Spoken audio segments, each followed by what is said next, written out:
కన్న తండ్రి, అనునిత్యము తండ్రి, మీ కృపా బాహుల్యము చేత మా అందరినీ కాచి కాపాడుతూ తండ్రి, ఊపిరి ఉన్నంత వరకు తండ్రి మమ్మల్ని గద్దిస్తూ మా బతుకులను సరిచేసుకోవడానికి అనునిత్యము సదవకాశాన్ని దయచేస్తూ ఉచితమైన వర్ణింపశక్యం కాని ప్రేమను మా ఇట్లా కనపరుస్తున్న కన్న తండ్రి, ఆ ప్రేమను అర్థం చేసుకొని భూమి మీద నీ చిత్తాన్ని నెరవేర్చే పిల్లలుగా మేమందరం ఉండుటకు మరొక తరుణాన్ని మాకు అనుగ్రహించి మీ సన్నిధి మాకు ప్రసాదించినందుకు వందనాలు దేవా. పాపభూయిష్టమైనటువంటి ప్రపంచంలో ప్రతిదీ మనసున పెడుతున్న మేము ప్రయోజనకరమైనది, మా ఆత్మలకు అవసరమైన సకల జగాలను కలిగించిన మీ మాటను మాత్రమే మనసులో పెట్టలేకపోతున్నాం తండ్రి. దానికి కారణమైన ప్రతి విధమైనటువంటి అవిధేయతను మేము ఒప్పుకొని మా హృదయాలను సరిచేసుకోవడానికి మరొక్కసారి తండ్రి మాటలు మీ యొక్క కృపను అనుగ్రహించవలసిందిగా వేడుకుంటూ, దీనుడును అల్పుడనైన నేను మీ పక్షాన నిలబడి మాట్లాడబోతుండగా తండ్రి, ప్రపంచంలో పనికిరాని ప్రతి దానికి స్పందిస్తున్న మా హృదయాలు పరమ పవిత్రమైనటువంటి ఈ మాటలకు తండ్రి, ఆ వాక్యం యొక్క లోతుల్లోనికి వెళ్ళి దాని మాధుర్యాన్ని తండ్రి అనుభవించడానికి పరిశుద్ధాత్మ దేవుని శక్తి చేత మా అందరినీ సిద్ధపరచవలసిందిగా వేడుకుంటూ, ఘనత మహిమ ప్రభావాలు మీ నామానికి ఆరోపిస్తూ క్రీస్తునామని ప్రార్థన వేడుకున్నామ పరమ తండ్రి, ఆమేన్. దేవుని యొక్క మహాకృపను బట్టి ప్రియులారా, మనకు అనుగ్రహించబడినటువంటి ఈ తరుణంలో గత వారము మీ అందరికీ ప్రకటించినట్లుగా అనేక దినాలుగా అంశాలుగా చిన్న చిన్న మరి సందర్భాలను తీసుకుంటూ మరి వాక్యాన్ని చెప్పుకుంటూ వెళ్ళిపోతూ ఉన్నాం. కానీ మన జీవితాలను కట్టేది వాక్యమే అయినప్పుడు ఆ వాక్యాన్ని నేర్చుకోవాలి, ఆ వాక్యం పైన పట్టు సాధించాలి అంటే ప్రతి గ్రంథం పైన ప్రతి పత్రిక పైన మనకు ఒక అవగాహన అనేది రావాలి. ఆ అవగాహన లేకుండా ఎన్నిసార్లు చదివినా మనకు విషయము అర్థం కాదు. మన దైనందిన జీవితంలో ఆయా సందర్భాల్లో గొడవలని జరుగుతూ ఉంటాయి. కుటుంబంలో కానీ, స్నేహితుల మధ్య కానీ, ఏమండి మరి ఉద్యోగ స్థితిలో కానీ గొడవ జరిగినప్పుడు ఆ గొడవను తీసుకొని ఎక్కడికి వెళ్తామండి? పెద్దల దగ్గరికి వెళ్తాం, అవునా కదా? అప్పుడు ఇరుపక్షాలు ఉన్న పెద్దలు ఏం చెప్తారు? అసలు ఏం జరిగిందో మనము ముందు నుంచి అసలు స్టార్టింగ్ ఎలా జరిగిందో ఉన్న విషయాలని చెబితే అప్పుడు ఓహో సమస్య ఇలా మొదలైందని వాళ్ళు అర్థం చేసుకొని దాంట్లో న్యాయము అన్యాయము విచారించి ఎవరిది తప్పో ఎవరిది ఒప్పో వారు నిర్ణయించడానికి అవకాశము ఉంటుంది. జరిగిన విషయం మీరు చెప్పలేదనుకోండి, జరిగిన విషయం మీరు చెప్పలేదనుకోండి, అర్థమవుతుంది పెద్దలకు? అర్థమవుతుందా? న్యాయం చెప్పగలరా? లేదు. అంటే నేను చెప్పేది ఏంటంటే జరిగిన వృత్తాంతము వీరికి బోధపడితేనే ఎవరిది తప్పో ఎవరిది ఒప్పో వాళ్ళు న్యాయం తీర్చే అవకాశము ఉంటుంది. బైబిల్లో నువ్వు మత్తయి సువార్త దగ్గర నుంచి ఏమండి లేదంటే ఆదికాండం నుంచి ఏ గ్రంథాన్ని చదివినా, ఏ పత్రికను చదివినా, ఏ సువార్తను చదివినా అది ఎందుకు రాయబడింది, దాని ఉద్దేశం ఏంటి, అప్పటి పరిస్థితులు ఏంటి, దాన్ని రాయడానికి గల కారణాలేంటి అనే బ్యాక్గ్రౌండ్ తెలియకుండా మనం చదివామనుకోండి, ఎన్నిసార్లు చదివినా మనకు వాక్యము అర్థం కాదు. ఇంతవరకు విశ్వాస జీవితాల్లో సంవత్సరాలు గడిచిపోయిన మనం అందరము చేస్తున్న పొరపాటు అదే. కనుక ప్రతి దానిపైన అవగాహన రావాలి, పత్రిక పైన అవగాహన రావాలి, సువార్తల పైన అవగాహన రావాలి. అప్పుడు క్రీస్తు జీవితం పైన, అపోస్తలుల బోధ పైన, వారి ప్రయాసం పైన, వారి పరిచర్య పైన ఒక విశేషమైనటువంటి అవగాహన మనం సంపాదించుకున్న వారముగా దేవుని యొక్క వాక్యాన్ని ఎక్కడైనా ఎప్పుడైనా సులభంగా సరళంగా మరి బోధించే స్థితిలో మనము ఎదుగుతాం ప్రియులారా. అలా నేర్చుకున్నప్పుడు మాత్రమే. కానీ ఈరోజు క్రైస్తవ్యం ఏమైపోయిందంటే ప్రియులారా, అభిమానులు అనేవాళ్ళు ఒకప్పుడు సినీతారులకు ఉండేవాళ్ళు, తెలుసు కదా మనందరికీ, తెలియదా? సినీతారులకు ఉండేవాళ్ళు ఒకప్పుడు అభిమానులు. ఇప్పుడు క్రైస్తవ సమాజంలో బోధకులకి అభిమానులు తయారయ్యారు. ఎలాంటి అభిమానం అంటే ఆయన చెప్పేది ఏదైనా కరెక్టే. ఆయన ఏం చెప్పినా కరెక్టే. ఆయన కాకుండా ఎవరు ఏం చెప్పినా వినరు. అంటే ఆ స్థితిలో ఫిక్స్ అయిపోయాయి మన మానసిక స్థితిలో. ప్రతి వారికి అభిమాన బోధకులు ఉంటారు ప్రియులారా. వారు చెప్పిందే వింటారు తప్ప ఎవరు ఏం చెప్పినా వినరు. బోధకులు అభిమానులు ఉండడం కాదు, బైబిల్కు అభిమానులు ఉన్నారు. ఇంకా చెప్పాలంటే బైబిల్లో ఉన్న పుస్తకాలకు కూడా అభిమానులు ఉన్నారు. ఎక్కువ అభిమానులు ఉన్న పుస్తకాలు ఏవి? కరెక్ట్ కదా. సామెతలు, కీర్తనలు, ప్రసంగి, పరమగీతాలు. చాలా కొత్త నిబంధనలకు వెళ్తే మత్తయి, మార్కు, లూకా, యోహాను. అంతకు మించి దానికి అవతలకి ఎలా 66 పుస్తకాలలో దేవుని యొక్క మనసు సంక్షిప్తమై ఉంటే, అపోస్తలుడైన పౌలు 11:34 రోమా పత్రికలు ఏమన్నాడు? ప్రభువు మనసు ఎరిగిన వాడు ఎవడు? ఎలా అర్థమవుతుంది చెప్పు? నీకు సులభంగా ఉన్నది, నీకు నచ్చినవి నేను చదువుకుంటాను. ఈ 4 చదువుతాను పాత నిబంధనలో, నేను 4 చదువుతాను కొత్త నిబంధనలో. మిగతా పుస్తకాలు ఎందుకు రాయించాడు దేవుడు? అర్థమవుతుందా లేదా? ఇంతకాలము భక్తి జీవితం కలిగిన మనకు దేవుడు అర్థం కాకపోతే, వాక్యం అర్థం కాకపోతే, బైబిల్లో దేవుడు అసలు ఏం కోరుకుంటున్నాడు మన నుంచి అనే మన సంపూర్ణ అవగాహన లేకపోతే మన జీవితాలు సంపూర్ణతలోనికి వెళ్ళే అవకాశము లేదు. కనుక ప్రతి దాన్ని మనం అర్థం చేసుకోవాలి, ప్రతి దానిపైన అవగాహన కలిగి ఉండాలి. అర్థమవుతుందా లేదా? పుస్తకాలపైన అభిమానంతో ఎప్పుడు చదివిన అవే చదువుతారండి. అవి దాటి ఇంకా అవతలికి వెళ్ళరు. ఇది చాలదు అంటే ఉదయాన్నే లేవగానే తీస్తారండి. ఏంటి? బైబిల్ కళ్ళు మూసుకొని సంకటంలోకి తిరగగానే ఎలా కనిపిస్తుంది? ఏది వస్తుందండి? అయితే సామెతలు, తప్పితే అందులో ఉండేది చిన్న మాట చదువుకొని అమ్మాయిగా ఈరోజు నేను వాక్యం ఇలా చదివితే బైబిల్ ఎలా అర్థమవుతుంది చెప్పండి? ఇలా చదివితే దేవుని వాక్యం ఎలా అర్థమవుతుంది? సంపూర్ణమైన వాక్య సంగ్రహణ మీకు ఎప్పుడు తెలుస్తుంది? కనుక పిల్లల చిన్న పిల్లల్లో ఉండద్దు మనం. ఎందుకంటే ఆలు ఎప్పుడు నేర్చుకోవాలి? పాఠశాలకు వెళ్ళిన మొదటి రోజుల్లో నేర్చుకోవాలి. దేవుని సంఘమని ఈ బడిలోనికి నిన్నొచ్చామా? మొన్నొచ్చామా? ఎప్పుడొచ్చామా? చాలా సంవత్సరాలు అవుతుంది. అందుకే ఈ పత్రికలో ఏమంటారు తెలుసా? మీరు కాలమును బట్టి చూస్తే బోధకులుగా ఉండాలి. అంటే నేను చెప్పేది ఏంటంటే దేవుళ్ళకి వచ్చాము, చిన్నపిల్లల కాదు, ఎదిగిన పిల్లల వాటి, జ్ఞానవంతులైన పిల్లల వాటి. ప్రతిదాన్ని ఆలోచిద్దాం, ప్రతిదాన్ని పరిశీలిద్దాం, నేర్చుకుందాం, బలపడదాం, అందరము దేవుళ్ళలో గొప్పగా ఎదుగుదాం. అలా ఎదగాలంటే పిల్లలు కొంచెం కష్టపడదాం, కొంచెం ప్రయాసపడదాం. ఓకేనా? మరి ఈరోజు మనం నేర్చుకోబోయే పాఠం ఏంటంటే, చెప్పాను కదా గత వారం, గుర్తుందా? ఏ పత్రిక గుర్తుందా? హెబ్రీయులకు రాసిన పత్రిక. ఎందుకంటే ఆల్రెడీ మిగతావన్నీ కూడా మాట్లాడడం జరిగింది. మన క్రీస్తు సంఘము దుబాయ్ ఛానల్లో ఉంది.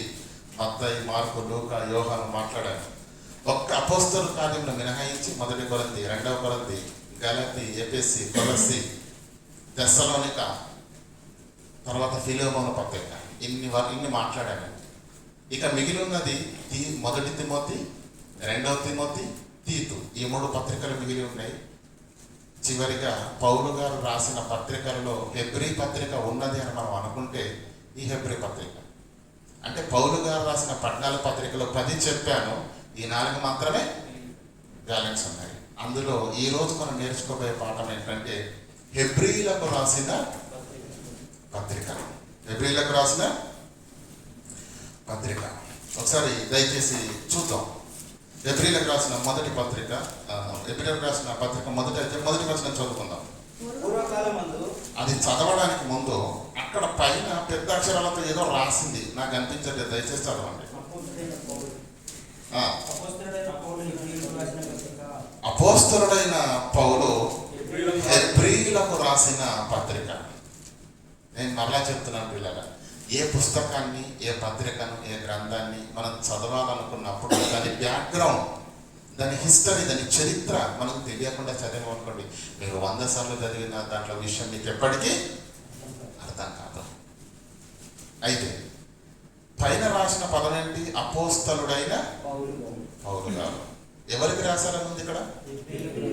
హెబ్రీలకు రాసిన పత్రిక అని రాయబడి ఉంది. మీరు బైబిల్ చదువుతున్న వాళ్ళని నేను అనుకుంటున్నాను. హెబ్రీల పత్రికను ఎంతమంది చదివారండి? సరే చేతులు లేకుండా. హెబ్రీలకు రాసిన పత్రికని ఇక్కడ ఉంది, కానీ ఈ 13 అధ్యాయాల్లో మొదటి వచనం నుంచి చివరి వచనం వరకు ఇది హెబ్రీలకే రాసిండ్రు ఈ పత్రిక అనడానికి ఒక వచనం ఉంటే చూపించండి. ఉందా? లేదు.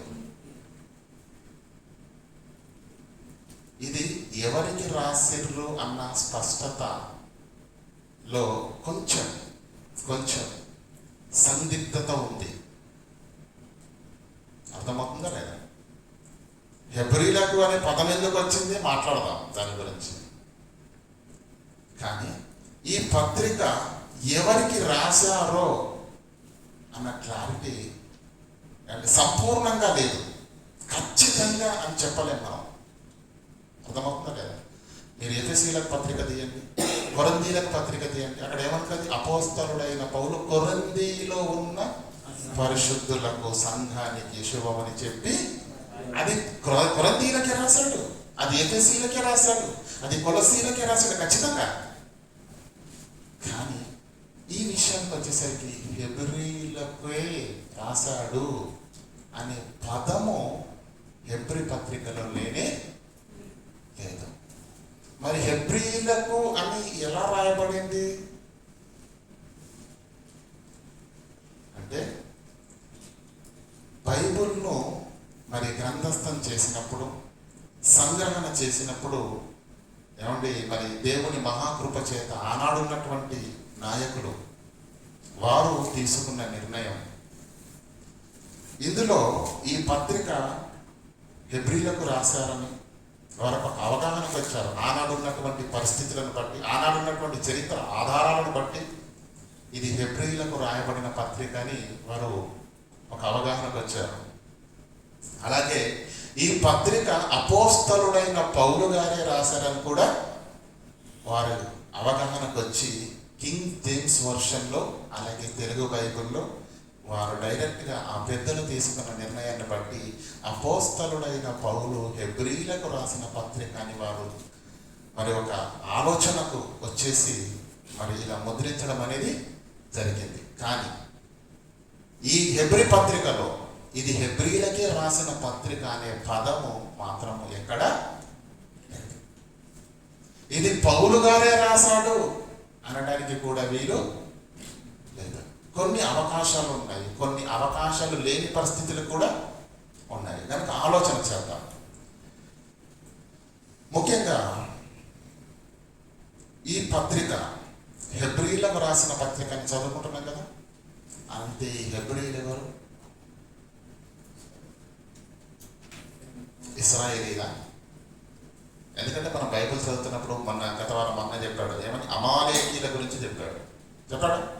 అదొక జనాంగం. ఇశ్రాయేలు అదొక జనాంగం కదా, మోయాబీలు అదొక జనాంగం. ఇలా చెప్పుకుంటూ వెళుతున్నప్పుడు హెబ్రీయులు అంటే ఎవరు? ఎవరిని హెబ్రీయులు అంటారు? హెబ్రీయులు అంటే ఎవరు? ఎవరిని హెబ్రీయులు అంటారు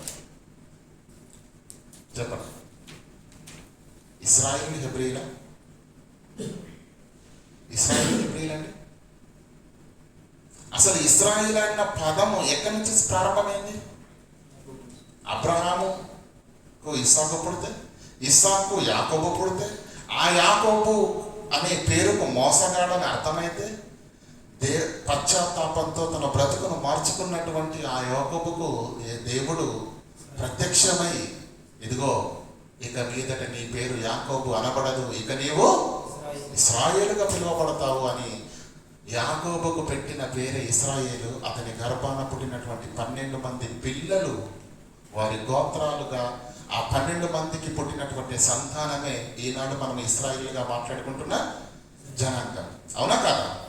ఇశ్రాయేలీలు అంటే యాకోబు నుండి వచ్చిన సంతతి ఇశ్రాయేలీలు. అవునా కాదా? అంతకు ముందు ఆ పదమే లేదు. అయితే హెబ్రీయులు ఎవరు? ఎవరిని హెబ్రీయులు అన్నారు? చదవండి. ఆదికాండము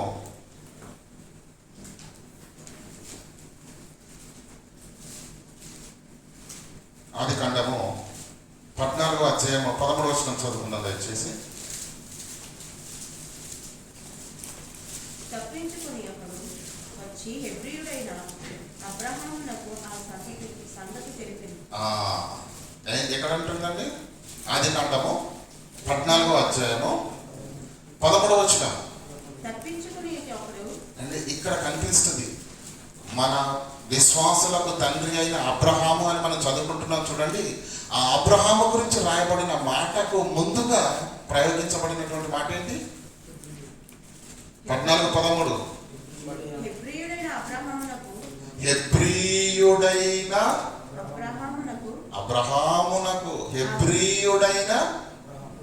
అబ్రహామునకు అర్థమవుతుందా లేదా?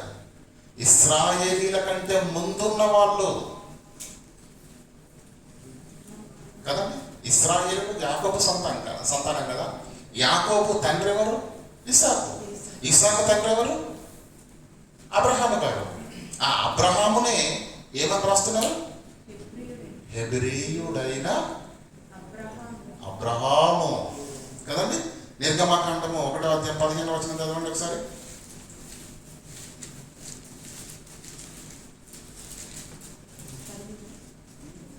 1:15.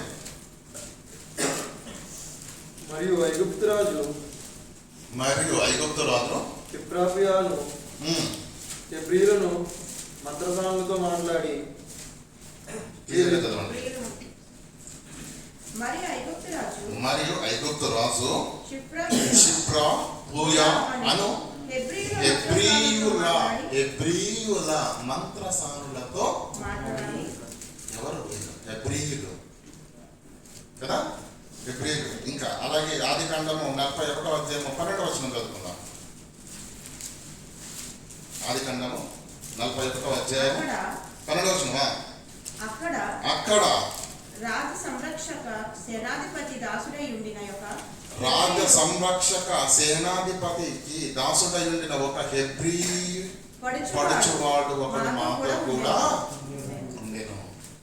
అంటే అబ్రహాము నుంచి ఈ పదము ప్రయోగించబడినట్లుగా దేవుని వాక్యంలో మనము చూస్తున్నాం. అర్థమవుతుందా లేదా? ఎందుకంటే ఇశ్రాయేలులే హెబ్రీలా అనే ఆలోచన మనకు క్లారిటీ కావాలి. ఎవరు ఇశ్రాయేలులు, ఎవరు హెబ్రీయులు అనేది మనకు అర్థమైతే అప్పుడు పత్రిక వివరణలోకి మనం వెళ్ళే అవకాశము ఉంటుంది. కనుక హెబ్రీయుడు అనే పదము మొట్టమొదటి ఎవరికి ప్రయోగించబడింది? అబ్రహాము గారికి ప్రయోగించబడింది. అబ్రహాముకి ఎందుకు ప్రయోగించబడింది? అసలు మూలం ఏంటి? చరిత్ర ఏంటి? ఆదికాండము 10వ అధ్యాయం 22వ వచనం. ప్రియులారా, మనము ఈరోజు ఒక అంశాన్ని కాదు నేర్చుకునేది, గ్రంథము యొక్క అవగాహన నేర్చుకుంటున్నాం కాబట్టి కొంచెం క్లిష్టకరంగా ఉంటుంది. దయచేసి మీరు అందరూ మీ ఏక మనస్సులు వాక్యం పైన కేంద్రీకృతం చేస్తేనే మరి మీకు అర్థమవుతుంది. కనుక ప్రభు పక్షాన మరొక్కసారి మిమ్మల్ని ప్రేమపూర్వకంగా హెచ్చరిస్తున్నాను. ఆదికాండము 10వ అధ్యాయము షేము కుమారులు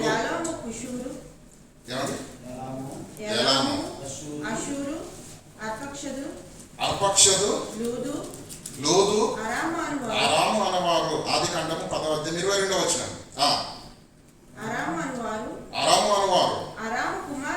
అరాము కుమారులు ఉజు పూలు గేతేరు మాషా అనవారు. అర్పక్షదు షేలాహును కనెను. షేలాహు ఏబేరును కనెను.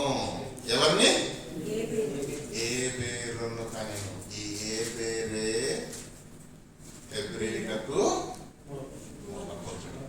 ఏబేరు కాస్త ఏబెర్ అయింది, ఏబెర్ కాస్త ఏబెర్రీ అయింది.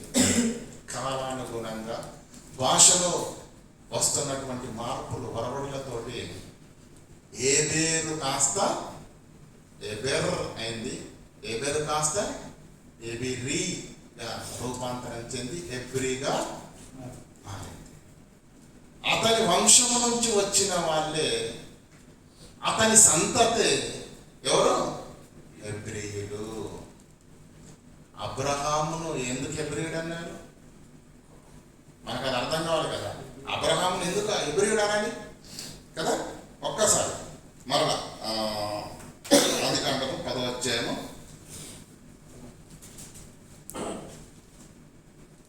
14 నుంచి చదువుకుందాం. 10 శీలయులను 11, 14. షేరాకు షేరాకు 30 ఏళ్ళు బ్రతికి ఏబేరును కనెను. షేరాకు 30 ఏళ్ళు బ్రతికి ఏబేరును కనెను. షేరాకు ఏబేరును కనిన తర్వాత సరిపోతుందన్న. తర్వాత 16వ వచనం చదవండి. ఏబేరు 30 ఏళ్ళు 34 ఏళ్ళు బ్రతికి పెలేగును కనెను. 18వ వచనం.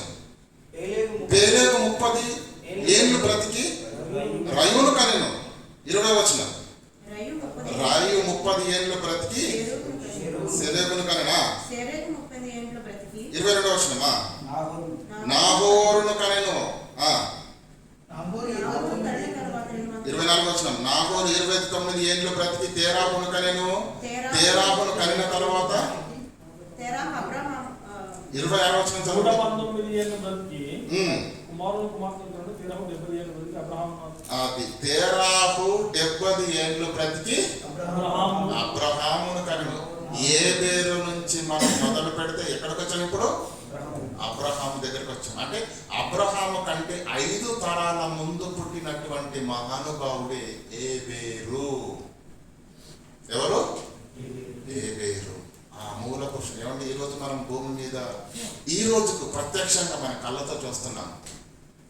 గొప్ప వాళ్ళ పేర్లు, మనుషుల పేర్లు ఈరోజు రోడ్లకు పెడుతున్నారు, భవనాలకు పెడుతున్నారు, ఎయిర్పోర్ట్లకు పెడుతున్నారు, పల్లెలకు పెడుతున్నారు, పట్టణాలకు పెడుతున్నారు. లేవా? ఉన్నాయా? లేవా?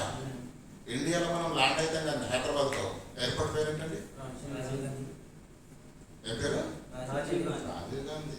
ఇప్పుడు మనం వీళ్ళు వెళ్తున్నామండి, దెబ్బలకి వెళ్ళేటప్పుడు రోడ్డు ఉంటుంది, దాని పేరు ఏంటండి? రాజు పేరు. అంటే ఈ రోజుకు మన కళ్ళతో మనం చూస్తున్నాం. గొప్ప చరిత్ర కలిగినటువంటి మహానుభావుల యొక్క పేర్లు భవనాలకు, పట్టణాలకు, ఊర్లకు, రోడ్లకు పెట్టడం అనేది ఈనాటికి జరుగుతున్నది కనుక ఆ రోజు వారి మూల పురుషుడైన ఏబేరు పేరును బట్టి ఆ భాషను మాట్లాడే వారిని, ఆ సంతతి వారిని ఏమన్నారు తెలుసా? హెబ్రీయులు అన్నారు. హెబ్రీయులు అన్నారు. అర్థమవుతుందండి? రైట్. ఇంతవరకు మనం వచ్చాము. అయితే ఇది ఏబేరు నుంచి మనకు అబ్రహాం వరకు మనకు అర్థమైంది కనుక వీరు మాట్లాడే భాషని హెబ్రీ భాష అన్నట్టుగా, ఆ భాష ఇశ్రాయేలీయులు కూడా మాట్లాడినట్టుగా, ఆ భాష యేసుక్రీస్తు ప్రభుల వారు కూడా మాట్లాడినట్టుగా మనకి ఇంకేమైనా ఆధారాలు ఉన్నాయి? ఒకసారి చూద్దాం. యోహాను సువార్త 19వ అధ్యాయం 17వ వచనం.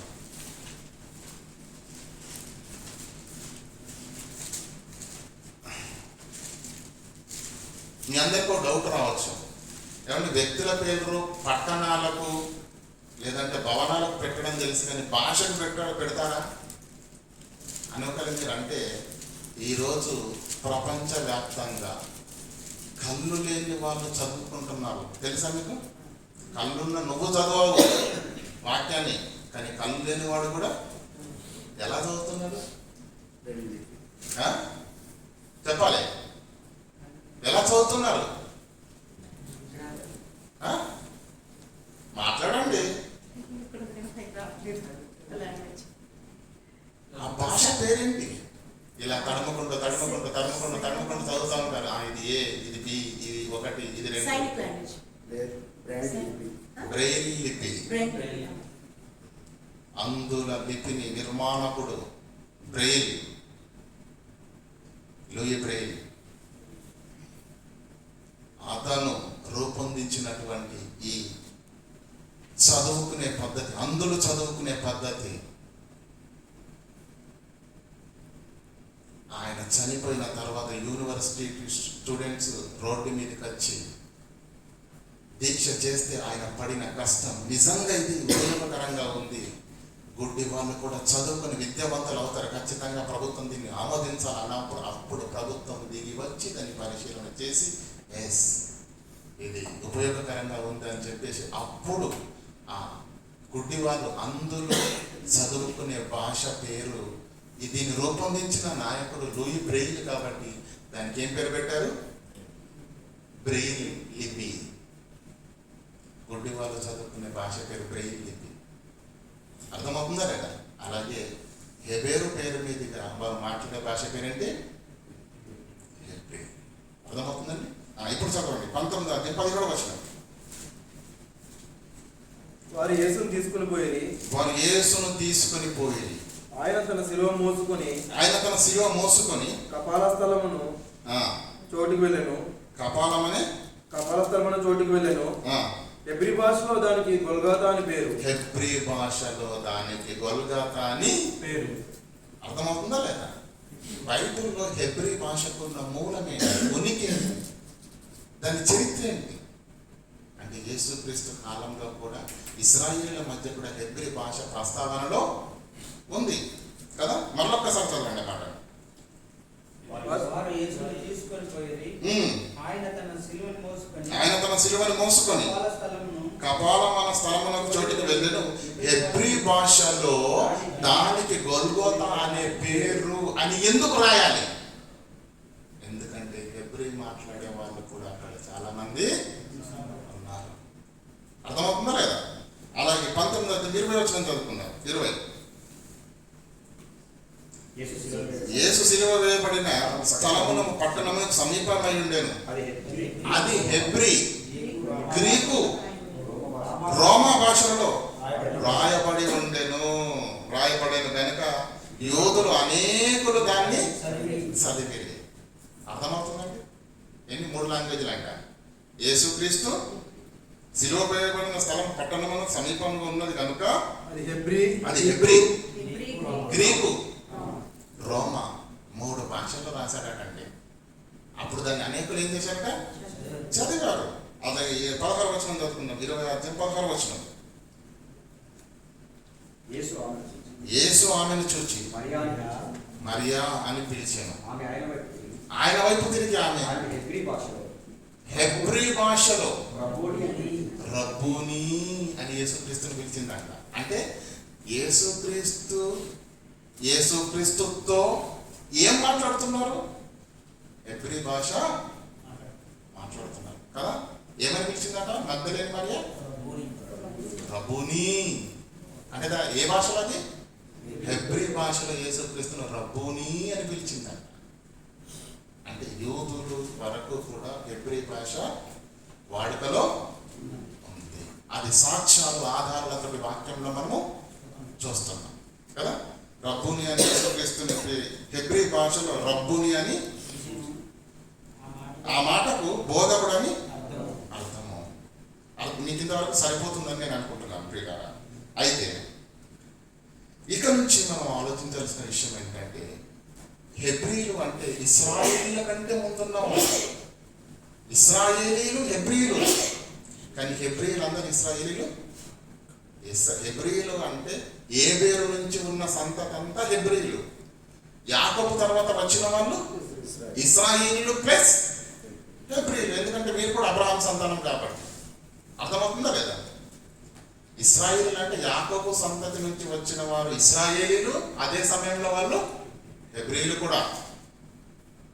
హెబ్రీలు అంటే ఏబేరు నుంచి వచ్చిన వాళ్ళకి హెబ్రీలు. అర్థమవుతుందా? ఇప్పుడు అపోస్తుల కార్యములో ఇంతవరకు మీకు హెబ్రీలు ఎవరు అనే అవగాహన వస్తే రెండో విషయంలోకి వెళ్దాం. ఓకేనా? హెబ్రీలు ఎవరు అనేది మీకు ఒక జనాంగం అని మీకు అర్థమైనప్పుడు ఇప్పుడు రెండవ సవాల్ ఏంటంటే ఈ పత్రికను ఎవరు రాశారు? పత్రికను ఇది ఎవరికి రాశారో మనం కాస్త ఒక అవగాహనకు వచ్చాం. అర్థమవుతుందా? ఇప్పుడు రెండవ విషయం ఏంటంటే ఇది ఎవరు రాశారు అన్న విషయం పైన స్పష్టత, క్లారిటీ అనేది లేదు. ఎందుకు లేదు అంటున్నానంటే ప్రియులారా, ఈ పత్రికను చదివిన తర్వాత మనకు అర్థమయ్యే విషయం అది. హెబ్రీ పత్రికను చదివినప్పుడు దాని నుంచి మనం కొన్ని విషయాలు స్పష్టంగా మనం పలకవచ్చు.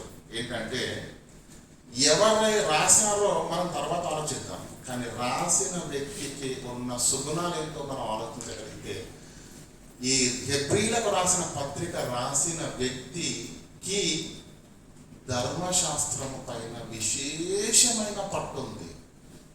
దేనిపైన? ధర్మశాస్త్రం పైన విశేషమైన పట్టు ఉంది. నెంబర్ 1. నెంబర్ 2, యోధా మతం, ఆచార సాంప్రదాయాల పైన కూడా విశేషమైన బలమైన పట్టు ఉంది. నెంబర్ 2. నెంబర్ 3, హెబ్రీ భాషలో కూడా తిరుగులేని భాషా ప్రావీణ్యం ఉన్నది. హెబ్రీ, గ్రీకు భాషలు మాట్లాడే ప్రావీణ్యత ఉన్నది, పాండిత్యము ఉన్నది. 4వ లక్షణం ఏంటంటే ఎవరు రాశారో మనకు తెలియదు, కానీ ఖచ్చితంగా రాసిన ఆయన పౌలు గారికి వెన్నంటి ఉండే అతి సమీపంగా ఉన్నవాడై ఉండాలి. 100%. 4 విషయాలు చెప్పాను. ఏంటి? 1, ధర్మశాస్త్రంలో దిట్టై ఉండాలి. ధర్మశాస్త్రంలో ప్రవీణత కలిగిన వాడై ఉండాలి. నెంబర్ 1. నెంబర్ 2, యోధా మతం, ఆచార సాంప్రదాయాల పైన విశేషమైన పట్టు కలిగిన వ్యక్తి అయి ఉండాలి. నెంబర్ 3, చెప్పాలి, హెబ్రీ భాష పైన, గ్రీకు భాష పైన విశేషమైన పట్టు. ఎందుకంటే మీరు పత్రికలన్నీ చదవండి, అన్నింట్లో మీరు ఆలోచించలేదు, కానీ అతి కష్టమైనది ఏదైనా ఉంది అంటే హెబ్రీ అండ్ రోమా. అర్థమవుతుందా లేదా? ఈ రెండింటిని మీరు దగ్గర పెట్టి చూడండి. అక్కడ అదే సమస్య, ఇక్కడ అదే సమస్య. ధర్మశాస్త్రాన్ని గురించే అక్కడ ఎక్కువ మాట్లాడతారు, ఇక్కడ కూడా అదే విషయం మాట్లాడుతూ ఉంటారు.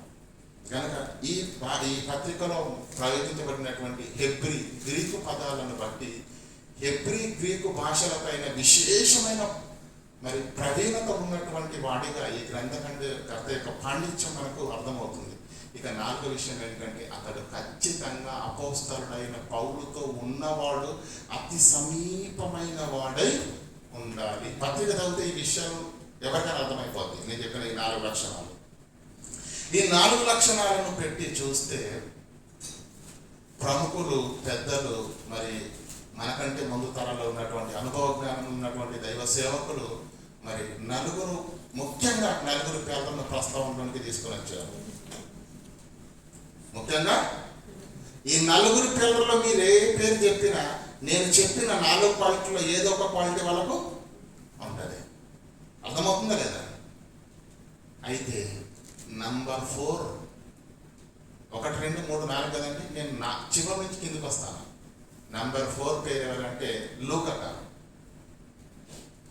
గారు ఈ పత్రికను రాసి ఉండవచ్చు అని ఒక ప్రతిపాదన అనేది ఉన్నది.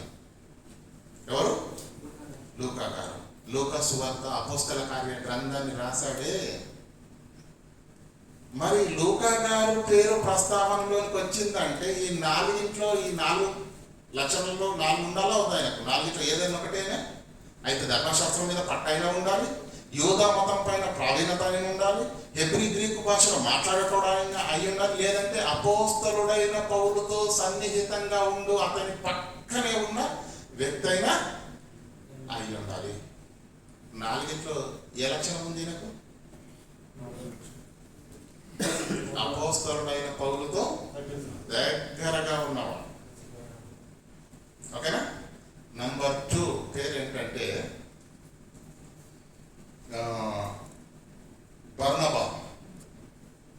బర్నబా పేరు కూడా ప్రతిపాదనలో ఉంది.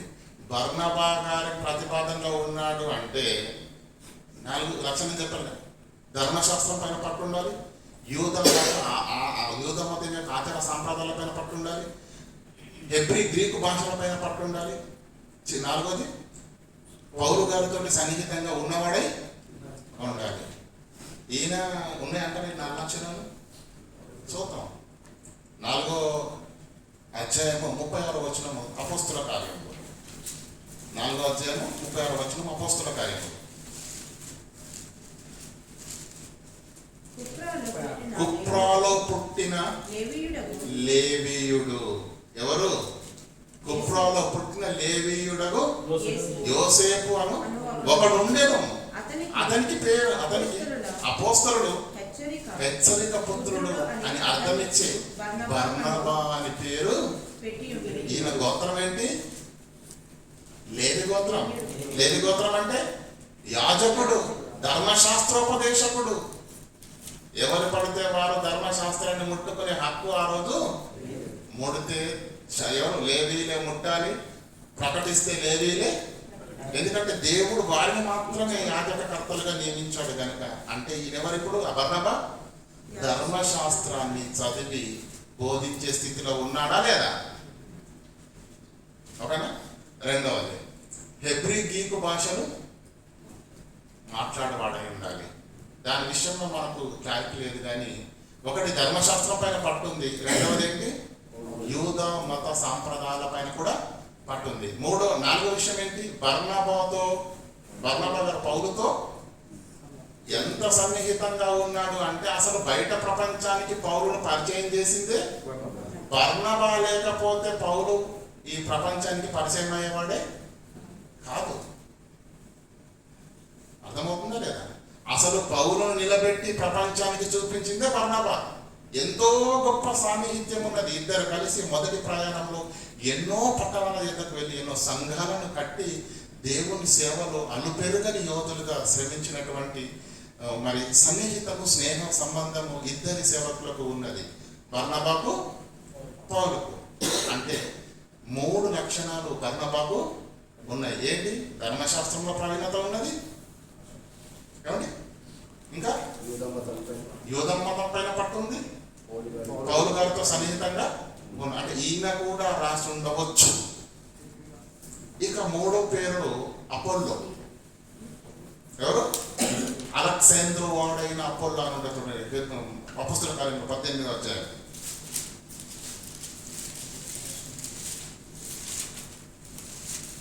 అపోస్తలుల కార్యములు చదవండి 24వ వచనం. అలెగ్జాంద్రు వాడైన అపోల్లో అనొక యోధుడు ఎఫెసీ పట్టణానికి వచ్చాడు.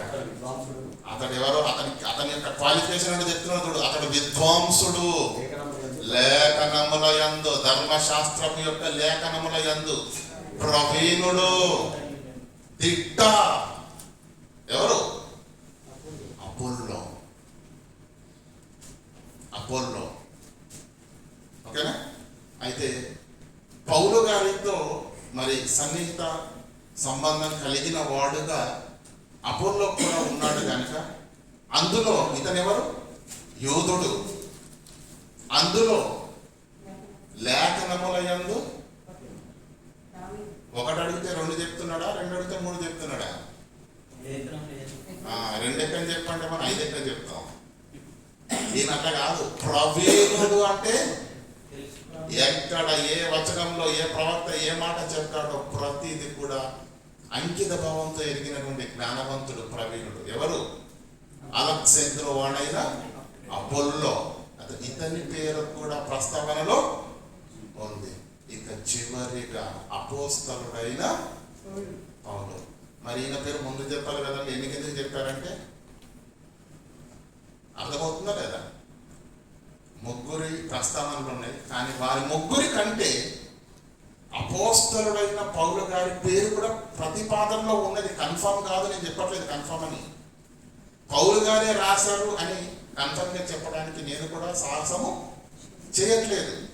కానీ చివరిగా నాలుగో వ్యక్తిగా పౌలు గారిని మనం లేఖనాల దగ్గర పెట్టి ఆలోచన చేయగలిగితే పౌలు ధర్మశాస్త్రమందు ప్రవీణత కలిగిన వాడా? ఏమో మనకు తెలియదు. తెలుసా తెలియదా?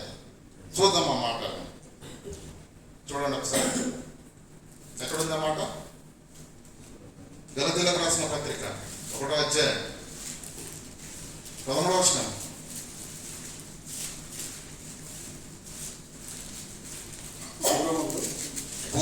పూర్వమందు యూదా మతంలో ఉన్నాడు. ఎవరు? అపోస్తలుడైన పౌలు. పూర్వమందు యూదా మతంలో ఉన్నప్పుడు నేను దేవుని సంఘమును అపరిమితముగా హింసించి తిని నాశనం చేసి నా పితరుల పారంపర్యాచారముల యందు విశేష ఆసక్తి గలవాడని నా స్వజాతిలో నా సమాన వయస్కులైన అనేకుల కంటే యూదా మతములో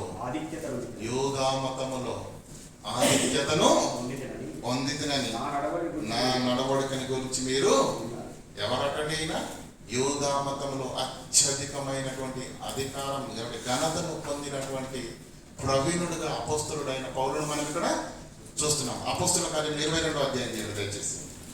అపోస్తల కార్యంలో 22వ అధ్యాయము 2వ వచనం 3వ వచనం లేదండి, క్షమించండి, 2 నుంచి చదువుకుందాం. అతడు హెబ్రీ భాషలో మాట్లాడుట వారి విని. ఏం తెలుసు అంటే హెబ్రీ భాష తెలుసు. హెబ్రీ భాష మాట్లాడేసరికి అక్కడ వాళ్ళు ఏం చేస్తున్నారంట? చదవండి. హెబ్రీ భాష మాట్లాడుట విని మరి ఎక్కువగా నిశ్శబ్దంగా ఉన్నారట. హెబ్రీ భాషలో మాట్లాడేసరికి వీడు మనోడేరా. ఎవరు వీడు? ఇతడెవరు? ఎవడో అనుకున్నాం కానీ మన భాష, మన పితరుడైన అబ్రహాము గారి భాష మాట్లాడుతున్నాడంటే వీడెవడో అనుకుని ఇంతవరకు కోపగించుకున్నాం కానీ బాయి అప్పుడు ఏం చేశారట? మనవాడని చెప్పేసి మరి ఎక్కువగా నిశ్శబ్దంగా ఉండింటున్నారట. చదవండి. అప్పుడు అతడు ఇలాగ చెప్పసాగాను, నేను కిలికియాలో తార్సులో పుట్టిన యూదుడు. యూదా మతం గురించి తెలిసిన వాడు ఉండాలని చెప్పాను. యూదా మతంలో దిట్టాన్ని ఇంతకు ముందే గలతీలో చదువుకున్నాను. ఇతడు యూదుడు. అయితే ఈ పట్టణములో గమాలియేలు పాదముల యొద్ద పెరిగి మన పితరుల ధర్మశాస్త్ర సంబంధము నిష్ఠయందు శిక్షితులనై మీరందరూ నేడున్న ప్రకారము దేవుని గురించి ఆసక్తి పరుడనై ఉంటిని. ధర్మశాస్త్రం నందు నిష్ఠతలో ప్రవీణత కలిగినటువంటి వాడు అపోస్తలుడైన పౌలు. ధర్మశాస్త్రంలో ప్రవీణత కనిపిస్తుంది. యూదా మతములోను అత్యధిక ఘనత పొందిన వాడు. ఆచార సాంప్రదాయాలపైన విశేషమైన పట్టు కనిపిస్తుంది. ఇంకొకటి ఏంటి? హెబ్రీ భాష తెలిసిన వాడు, హెబ్రీ భాషను మాట్లాడినవాడు. చూడండి ఒకసారి 14వ అధ్యాయం 1వ వచనం చదువుకుందాం. అపోస్తల కార్యము.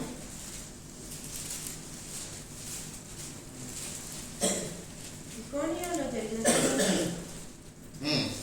వారు కూడి యూదుల సమాజ మందిరంలో ప్రవేశించి తేటగా బోధించినందున అనేకులు యూదులను గ్రీసు దేశస్థులను విశ్వసించిరి. ఎవరెవరు విశ్వసించారట? యూదులకు గ్రీకు దేశస్తులకు. ఏ భాషలో మాట్లాడుకుంటారు గ్రీకు దేశస్తులకు? గ్రీసులో, యూదులకు హెబ్రీ భాషలో కదా. అలాగే 11:26 చదవండి.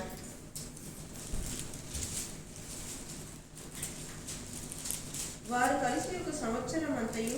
క్షమించండి, 17:4 చదవండి. 17:4. ఎందుకంటే ప్రతిదీ మనం లేఖనాధారంగానే వెళ్ళాలి. ఎందుకంటే మనము చేసే పరిశీలన సామాన్యమైనది కాదు. బైబిల్ గ్రంథములో హెబ్రీలకు రాసిన పత్రిక పౌలు గారి రాశారు అన్న దానిని లేఖనానుసారంగా ఎంతవరకు స్పష్టత ఉందో మనం పరిశీలిస్తున్నాం. కాబట్టి మరి పరిశీలన అవసరం. 17:4. వారిలో కొందరు భక్తిపరులకు గ్రీకు దేశస్థులు చాలా మంది, ఘనత కలిగిన స్త్రీలలో అనేకులు ఒప్పుకొని పౌలుతోను సీలతోని కలుసుకొని. ఎవరెవరు ఒప్పుకున్నారట? యూదులు, గ్రీకు దేశస్తుల ఘనత కలిగినటువంటి 5 అంటే ఎక్కువ మన ఆఫీసర్స్ అని చెప్పొచ్చు మన భాషలో. ప్రభుత్వంలో ఉన్నత స్థాయిలో ఉన్నటువంటి ఘనత కలిగినటువంటి వాళ్ళంటే వాళ్ళు. అవునా? అలాగే 21:40 చదవండి. 21:40. అతడు సెలవిచ్చిన తరువాత పౌలు మెట్ల మీద నిలబడి జనులకు చెయ్యి సైగ చేసి వారు నిశ్శబ్దంగా ఉన్నప్పుడు అతడు హెబ్రీ భాషలో ఇట్లు ఆయనను అంటే మీకు ఏమర్థమవుతుందంటే పిల్లరా, ధర్మశాస్త్రంలో ప్రవీణుడిని చూసుకున్నాం పౌలు గారిని. అలాగే యోగా మతంలో అత్యధిక ఘనత నొందిన వాడు, ఆచార సాంప్రదాయాల పైన పట్టున్నవాడిగా కనిపించాడు. నెంబర్ 3 ఏంటి? హెబ్రీ గ్రీకు భాషల పైన ప్రవీణత కలిగిన వాడిగా, ఆ భాషలో ప్రసంగాలు చేసినట్టుగా, ఆ భాషలో ప్రసంగం చేసినప్పుడు వారు విన్నట్లుగా, వారు విని పౌలు చేసిన బోధతో ఒప్పుకొని క్రీస్తును నమ్మినట్టుగా మనకు చూస్తున్నాం. అంతేగాని అర్థం ఏంటి? మనకు దుబాయ్కి వచ్చిన కొత్తలో హిందీ వస్తుంది చూడండి, ఆతే జాతే ఖానా పియా పానీ కాయ ఎట్లా చెప్పండి మన హిందీ. అప్పుడు ఏదో 4 ముక్కలు పట్టుకుంటాం కానీ దాని తలాతో కానీ మనకు అలా తెలుసా పౌరు గారు హెబ్రీ? ఈయన వాక్యం చెబితే హెబ్రీలు గ్రీకు దేశస్తులు వాక్యాన్ని విని అంగీకరించి ఒప్పుకొని క్రీస్తును నమ్మి పౌలు శీలతో బోధతో ఏకీభవించారంటే ఆ భాషలో ఎంత ప్రావీణత ఉందో మీరు అర్థం చేసుకోండి. మనలాగా 2 ముక్కలు మాట్లాడడం కాదు, ఇంగ్లీష్ మాట్లాడదామండి. మనం ఒక్క మాట మాట్లాడినామంటే దాంట్లో తెలుగు ఉంటుంది, హిందీ ఉంటుంది, ఇంగ్లీష్ ఉంటుంది. ఇంత ముక్కకు అవునా కదా? ఎందుకు మనకి అంత చదువులు కాబట్టి మరి ఏం చేస్తాం? ఈ దుబాయ్లో మనం ఉద్యోగం చేయాలి కాబట్టి మన అవస్థలు అలా ఉన్నాయి. కానీ ఆయన మాట్లాడిన భాష ప్రావీణ్యత అలాంటిది, స్పష్టమైన క్లారిటీతో వాక్యం చెప్పాడు. అనేకులను ఒప్పించి క్రీస్తులోనికి రాబట్టాడు. అంటే ఆయనకు విశేషమైన పట్టు ఆ భాషల పైన ఉన్నదన్న సంగతి మనకు క్లియర్గా అర్థమవుతుంది. ఇక 4వది ఏంటి? అపోస్తలుడైన పౌలుతో ఉన్నవాడై మనం మాట్లాడుతున్నదే పౌలు గురించి, ఇంకా ఆయనతో ఉండడం ఏంటి? కనుక పౌలు గారే ఈ పత్రికను రాసి ఉండవచ్చు అనడానికి ఎక్కువ ఆధారాలు ఉన్నాయి. కనుక మరి పెద్దలు, మరి భక్తి పరులైనటువంటి సేవకులు ఆనాటి దినాల్లో ఉన్నటువంటి పరిస్థితులను బట్టి వారి నిర్ణయం తీసేసుకున్నారు. ఇంకా ఏంటంటే 13వ అధ్యాయం నుంచి వరకు 12వ అధ్యాయం చదవండి అన్నమాట. ఫిబ్రవరిలో రాసిన 12వ అధ్యాయంలో మాట్లాడుతున్నాను. 13 22, 23 వచనాలు. సహోదరులారా, మీకు సంక్షేపంగా రాశాను వీటిని ఈ హెచ్చరిక మాటలు సహించుడని మిమ్మల్ని వేడుకొనుచున్నాను. మన సహోదరుడైన తిమోతికి విడుదల కలిగింది అని తెలుసుకోండి. అంటే ఈ పదాన్ని మీరు బాగా ఆలోచించండి. పౌలు గారు కూడా 2 సార్లు జైలుకి వెళ్ళాడు. జైలులో పౌలు గారితో ఉన్నవారు లూకా గారు ఉన్నారు, తిమోతి గారు ఉన్నారు. కానీ ఈ పత్రిక రాసే సమయానికి ఏమని రాస్తున్నాడంటే, మన సహోదరుడు తిమోతికి ఈ చెరసాల నుంచి విడుదల కలిగిందని మీరు తెలుసుకున్నాడు. తిమోతి గురించి మాట్లాడుతున్నాడు, అది చెరసాల విడుదల గురించి మాట్లాడుతున్నాడు అంటే ఖచ్చితంగా అపోస్తలుడైన పౌలు గారే అని అనుకోవడానికి వీలుంది. అర్థమవుతుందా లేదా? నేను ఎన్ని ఆధారాలను మీకు ఇస్తున్నానో ఆలోచించండి. చివరిగా ఇది అపోస్తలుడైన పౌలు గారే రాశాడు అని అనడానికి 25వ వచనం చదవండి. 13:25. కృప మీ అందరికీ తోడయుండును. ప్రతి పత్రికలో ఇదే గుర్తుంటది పౌలు గారికి. ఏమని? కృప మీ అందరికీ తోడై. ఒక్కసారి ఏప్రిల్ కంటే ముందు రాసిన పత్రిక ఏమైనా ఉంది చూడండి. నెమ్మది, కంగారేం లేదు. తీతుకు రాసిన పత్రిక తీయండి.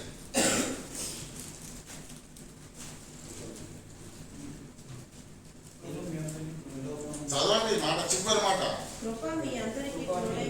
ఫిలెమోనుకు రాసిన పత్రికలో ఏమైంది చూడండి. ప్రభువైన యేసుక్రీస్తు కృప మీ ఆత్మకు తోడయుండును గాక. ఇక్కడ తీతుకు రాసి కృప మీ అందరికి తోడయుండును గాక. 2వ తిమోతికి రాసిన పత్రిక చివరి మాట. 1 తిమోతి చివరి వచనం, చివరి మాట. కృప మీకు తోడయుండును గాక. కృప మీకు తోడయుండును గాక. ఇలా మనం ఆలోచించుకుంటే 2వ తెస్సలోనికైకి రాసిన పత్రిక చివరి మాట. యేసుక్రీస్తు కృప యేసుక్రీస్తు కృప మీ అందరికీ తోడై మీ అందరికి తోడయ్యుండును గాక. మొదటి తెస్సలోనిక చివరి ఇలా ప్రభువైన యేసుక్రీస్తు కృప మీ ప్రభువైన యేసుక్రీస్తు కృప మీ అందరికి తోడై ఉండును గాక. హెబ్రీయులకు రాసిన పత్రికలో చివరి మాట మరొకసారి, కృప మీ అందరికీ కృప తోడై మీ అందరికి తోడై. ఈ లక్షణాలను బట్టి ఇది అపోస్తలుడైన పౌలు గారే రాశాడు అని పెద్దలు, సేవకులు మరి బైబిల్ పైన, వాక్యం పైన పట్టు కలిగినటువంటి మరి పితరులు తీసుకున్న నిర్ణయమును బట్టి కింగ్ జేమ్స్ వర్షన్లో అలాగే తెలుగు బైబిల్లో వారు డిక్లేర్ చేసేది ఇది అపోస్తలుడైన పౌలు గారే రాశారు అని కన్ఫర్మ్ చేసేసారు. కానీ మనకు ఆ మాట లేఖనాల్లో ఎక్కడా లేదు. కానీ ఆధారాలను మాత్రం మీకు చూపించాను. నంబర్ 2 ఏంటంటే ఇది అపోస్తలుడైన పౌలు గారు రాయలేదు అనడానికి కూడా కొన్ని కారణాలు ఉన్నాయి. ఏంటి? ఇది అపోస్తలుడైన పౌలు రాసి ఉండకపోవచ్చు అనడానికి 2 కారణాలు మీ ముందు పెడతాను. ఒకసారి గలతీలకు రాసిన పత్రిక తీయండి. గలతీ కానీ కొరంది కానీ ఇష్టం ఏదైనా తీయండి. కొరందీలకు రాసిన పత్రిక తీయండి దయచేసి.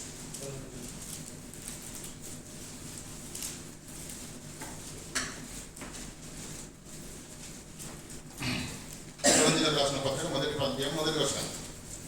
దేవుని చిత్తం వలనను యేసుక్రీస్తు యొక్క అపోస్తలుడుగా ఉండబట్టకు పిలువబడిన పౌలును సహోదరుడైన సోస్తెనేసును కొరింథీలో ఉన్న సంఘమున దేవుని సంఘమున అంటే ఎవరు రాస్తున్నారో క్లారిటీగా రాస్తున్నారో కదా. నేను అపోస్తలుడైన పౌలును నాతో గత పానివాడిగా ఉన్న సోస్తెనేసు మేమిద్దరం కలిసి ఈ పత్రికని మీకు రాయించున్నాం. 2 కొరింథీయులకు రాసిన పత్రిక మొదటి వచనం. దేవుని చిత్తం వలన యేసుక్రీస్తు యొక్క అపోస్తలుడైన పౌలును మన సహోదరుడైన తిమోతియు కొరింథీలో ఉన్న దేవుని సంఘమునకు అకయందున్న పరిశుద్ధులందరికీ ఎవరు రాస్తున్నారో క్లారిటీ ఉంది. ఎక్కడికి రాస్తున్నారో క్లారిటీ ఉంది. గలతీలకు రాసిన పత్రిక. మనుష్యుల మూలముగానైనా ఏ మనుష్యుని కాక యేసుక్రీస్తు వలనను ఆయన మృతుల నుండి లేపిన తండ్రి అయిన దేవుని వలనను అపోస్తలుడుగా నియమింపబడిన పౌలను నేనును నాతో కూడా సహోదరులందరూ గలతీలో ఉన్న సంఘములకు రాస్తున్నారు. ఎవరు రాస్తున్నారో చెప్పాడు క్లారిటీగా. ఎవరికి రాస్తున్నాడో కూడా ఏ పత్రికనైనా మీరు చదవండి. ప్రారంభ వచనంలోనే మనకు 2 తెస్సలోనిక 3 లాస్ట్లో 17 గుర్తు చెప్తున్నాడు. ఇది నా గుర్తు అని చెప్తారు కదా. అలాగే గలతీ చూసినా మీరు పిలిపి ఏ పత్రికను చూసినా ప్రారంభంలో మీకు ఏం కనిపిస్తుంది? పౌలు. ఏంటంటే ఆ మాట చెప్పండి. 2 తెస్సలోనిక 3:17. పౌలును నేను నా చేతులతో వందనములు రాయిచున్నాను. ప్రతి పత్రిక యందును అదే గుర్తు. నేను వ్రాయుట ఇలాగే మన ప్రభువైన యేసుక్రీస్తు కృప మీ అందరికీ తోడుగా. ఇది గుర్తు. తెస్సలోనికలో ఉన్న వారికి ఎందుకు ఈ గుర్తు చెప్పాడో తెలుసా? అది దొంగలు. అల్లో తెస్సలోనికలకు రాసిన పత్రిక క్రీస్తు సంఘం గ్రూప్లో ఉంటుంది చూడండి. వాళ్ళు ఏం చేశారంటే ఆయన అంతకుముందే పెద్ద బాంబు పిలిచాడు. ఎవ్వరు చెప్పినా నమ్మకండి, నా పత్రిక వస్తే తప్ప అని చెప్పాడు. వీళ్ళేం చేశారు? దొంగలు అప్డేట్ అయ్యి వాళ్ళే ఒక పత్రిక రాసుకొని వచ్చి ఇది పౌలు గారే పంపించారని ఇచ్చాడు.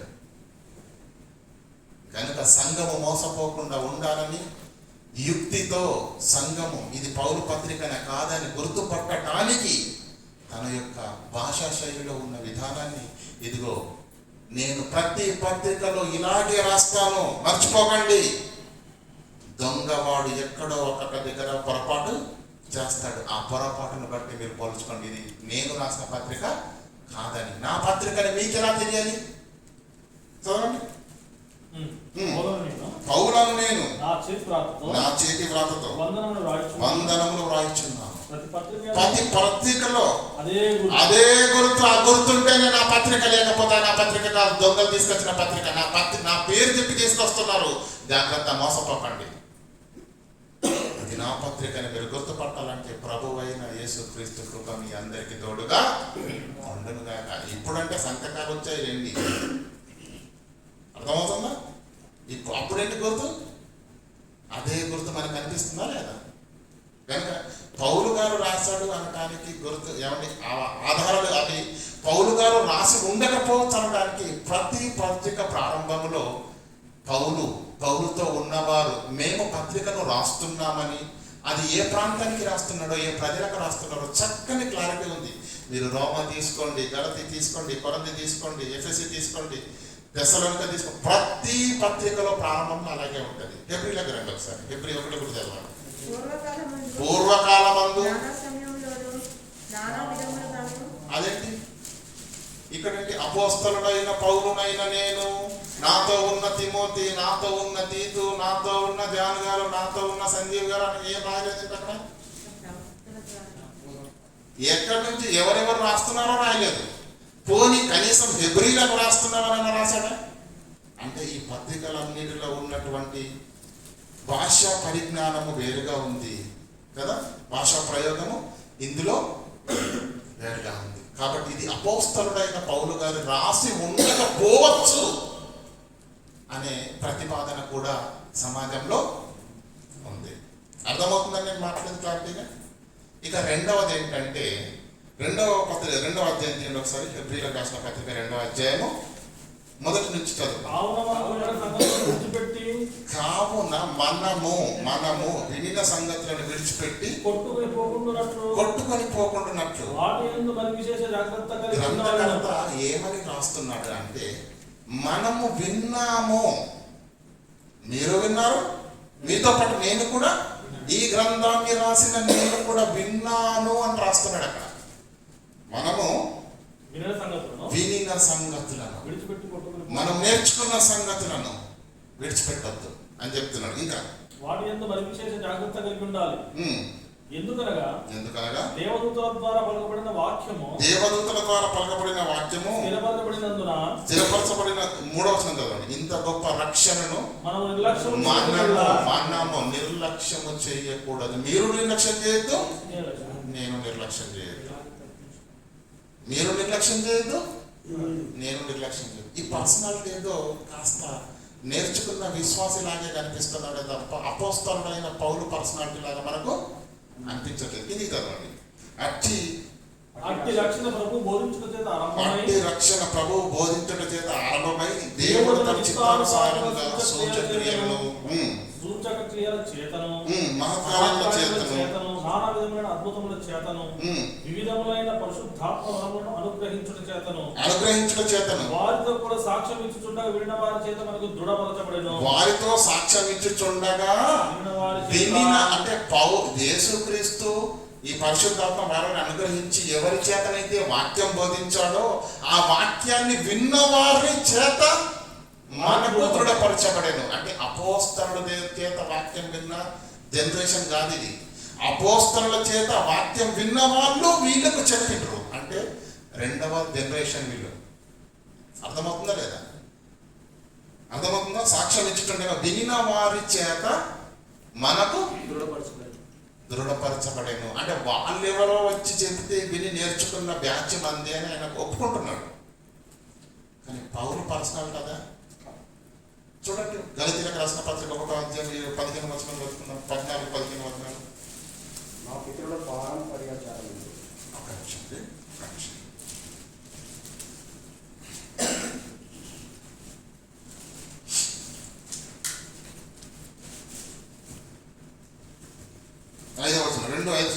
2:5 సువార్త సత్యము నీ మధ్య నిలుచున్నట్లు నేను ఒక్క గడియను లోపల కొట్టుకోలేదు. ఎన్నికైన వారి యొద్ద ఎన్నికైన వారుగా ఎంచబడిన వారి యొద్ద నేనేమీ నేర్చుకోలేదు. వారెంతటి వారైనా నాకు లక్ష్యం లేదు. దేవుడు నరుని వేషం చూడడు. అర్థమవుతుందా? నేను ఎవరి దగ్గర ఏమి నేర్చుకోలేదురా బాబు అంటున్నాడు ఇక్కడ కదా. అలాగే మొదటి అధ్యాయం 16వ వచనం చదవండి. ఆయన నాయందు బయలుపరచ అనుగ్రహించినప్పుడు మనుష్య మాత్రులతో నేను సంప్రదించలేదు. మనుష్యుల దగ్గర పౌలు పేతురు దగ్గర కానీ యాకోబు దగ్గర కానీ యోహాను దగ్గర కానీ కూర్చుండి రాసుకున్న వ్యక్తిని కానే కాదు. నేను మనుష్య మాత్రులతో నేను సంప్రదించలేదు. నాకంటే ముందుగా అపోస్తలులుగా ఉన్నవారు వారి యొద్ద నేను కనీసం వాళ్ళని కలను కూడా కలవలేదు. యెరూషలేముకి వెళ్ళలేదు నేను. కానీ వెంటనే అరేబియా దేశంలోనికి వెళ్ళి అంటే ఈయన పర్సనాలిటీని గురించి గలతీలకు ఎందుకు చెప్తున్నాడంటే ఏది అదే అంటే నేను ఏ మనుష్యుని వల్ల నేను నేర్చుకోలేదు, ఎవరు నాకు బోధించలేదు. ప్రభువైన యేసుక్రీస్తే ప్రత్యక్షంగా నాకు దర్శనమిచ్చి యోధా మతంలో ధర్మశాస్త్రం నిష్ఠను కలిగి క్రీస్తు మార్గంలో ఉన్న వారిని అపరిమితంగా హింసిస్తున్న నన్ను ప్రభువైన యేసుక్రీస్తు దర్శించి నన్ను చెరపట్టేశాడు. అప్పటి నుంచి నాకు దేవుడే నేర్పాడు, నాకు దేవుడే చూపించాడు. నేను మనుషులతో సంప్రదించలేను, మనుషుల దగ్గర కూర్చుంటే రాసుకొని నేర్చుకున్న వ్యక్తిని కాదు అంటూ గర్జిస్తున్న ఈ పౌలు ఇక్కడ ఏం చదవండి. మనం 2వ అధ్యాయం 1వ వచనం నుంచి మనం 4 వచనాలు ఏం చదివాం? ఒక వీక్ పర్సనాలిటీ, ఒక విశ్వాసి సంబంధమైనటువంటి పరిస్థితిలో ఉన్నటువంటి వ్యక్తిగా మనకు ఆ వ్యక్తిత్వం కనిపిస్తుందే తప్ప అపోస్తలుడైన పౌలు వ్యక్తిత్వంతో పోల్చుకోవడానికి ఎంత మాత్రం అది సరిపోవట్లేదు. కనుక ఈ 2 కారణాల చేత ఇది అపోస్తలుడైన పౌలు గారు రాసుండకపోవచ్చు అనే ప్రతిపాదన కూడా ఉంది. పౌలు గారు రాసుండకపోవచ్చు అనటానికి ఉన్న ఆధారాలు పెట్టాను మీ ముందు, పౌలు గారే రాసుండవచ్చు అనటానికి ఉన్న ఆధారాలను కూడా మీ ముందు పెట్టాను. మెట్టుకు రాయబడిన దేవుని వాక్యము నీకు నాకు అవసరమే తప్ప అది ఎవరు రాశారన్న పంచాయతీ మనకు ఎంత మాత్రం ప్రయోజనకరమో కాదు. కానీ ఆ జ్ఞానము మనం కలిగి ఉండాలి, ఆ ఆలోచన మనం కలిగి ఉండాలి, ఆ పట్టు మనం కలిగి ఉండాలి. కనుకనే మనము చేసినటువంటి పరిశోధన మీ ముందట పెట్టడం అనేది జరిగింది. కనుక ప్రియులారా, హెబ్రీలు అంటే ఎవరు? హెబెరు సంతానం నుంచి వచ్చిన వాళ్ళంతా హెబ్రీలు. అది ఒక భాషగా రూపాంతరం చెందింది. తరువాత యాకోబుకు పుట్టిన పిల్లలు ఇశ్రాయేలీలు అయ్యారు. ఇశ్రాయేలు కంటే ముందున్నవారు హెబ్రీలు. అర్థమవుతుందా లేదా? ఈ పత్రిక ఎవరికి రాయబడింది? హెబ్రీలకే రాయబడిందన్న పదం ఒక్కటి కూడా మనకు ఈ పుస్తకంలో మరి మనం ఎలాంటి డిక్లేర్ చేయగలం? హెబ్రీలకని చేయగలమా? కష్టం. కానీ దేవుని వాక్య పరిశీలన బట్టి మీ ముందు నేను ఒక మాట పెట్టాలనుకుంటున్నాను. అది హెబ్రీలకు అన్న పదం కంటే ఇంకొక పదం అంటే బాగుంటుండే. చూడండి, అపోస్తల కార్యంలో 6వ అధ్యాయం 1వ వచనం. ఆ దినములలో శిష్యుల సంఖ్య విస్తరించుచున్నప్పుడు అనుదిన పరిచర్యలో ప్రారంభపు క్రీస్తు సంఘములో తమలోని విధవరాండ్రను చిన్న చూపు చూస్తున్నారని హెబ్రీ భాష మాట్లాడువారు మీద గ్రీకు భాష మాట్లాడేవారు సనుగసాగిరి. అప్పుడు 12 అపోస్తలులు. ఇది మనందరికీ తెలుసు. ప్రారంభ క్రీస్తు సంఘములో హెబ్రీలు మాత్రమే ఉన్నారా? చెప్పండి. హెబ్రీ భాష మాట్లాడేవారు మాత్రమే ఉన్నారా? గ్రీకు భాష మాట్లాడేవారు కూడా ఉన్నారా? గ్రీకు భాష మాట్లాడేవారు కూడా ఉన్నారు. ఇది హెబ్రీ అనే పదం కంటే నా భావన చెప్తున్నాను. ప్రారంభ శతాబ్దంలో మీరు గలతీ పత్రిక చదవండి, మీరు రోమ పత్రిక చదవండి. యేసుక్రీస్తు కాలంలో ఉన్న బోధ జరుగుతున్న పరిస్థితులను మీరు ఆలోచించగలిగితే స్పష్టంగా మనకు కొట్టచ్చినట్టు కనిపించేది ఒకే ఒక్క సమస్య. ఆ సమస్య ఏంటంటే యూదులకు మధ్య సమస్య. ఎవరెవరికి? యూదులకు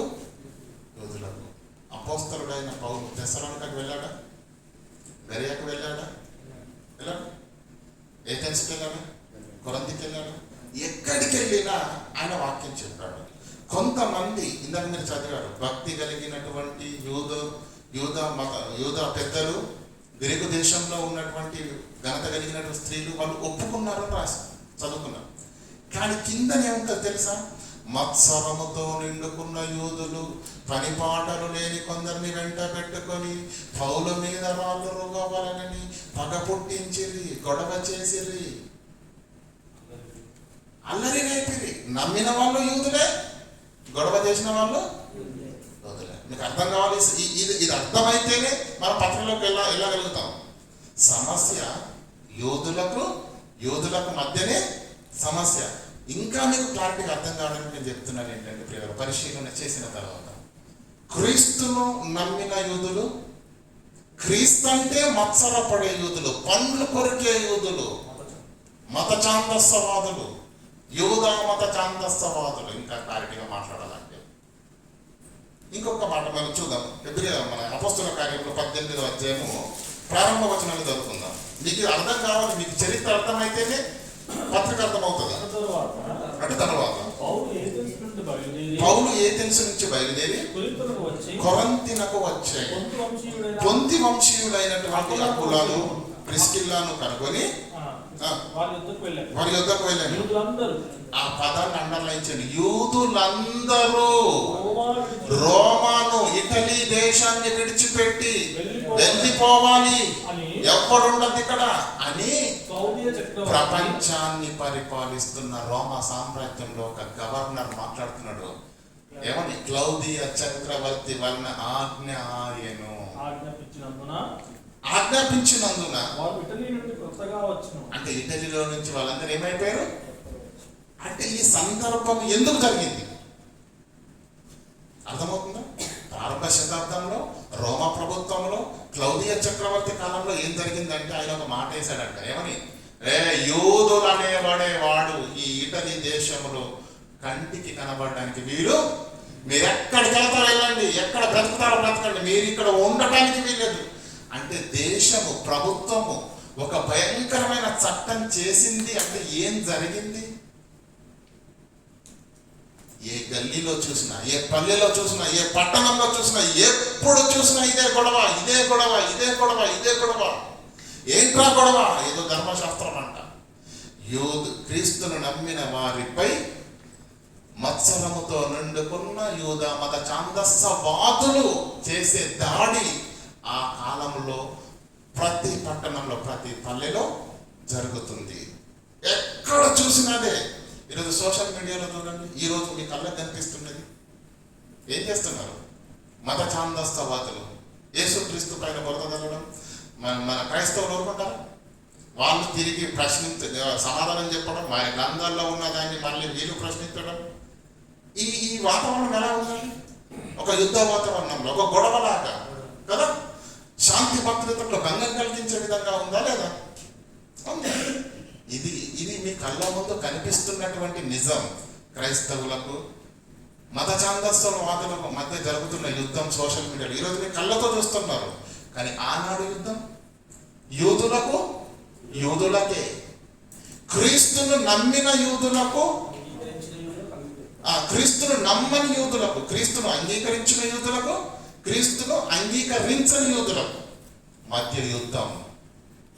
ప్రతి క్షణం యుద్ధం, గొడవ గొడవ గొడవ గొడవ. ఏ కోర్టులో చూసినా అవే, ఏ స్టేషన్లో చూసినా అవే, ఏ చెరసాలలో చూసినా అవే.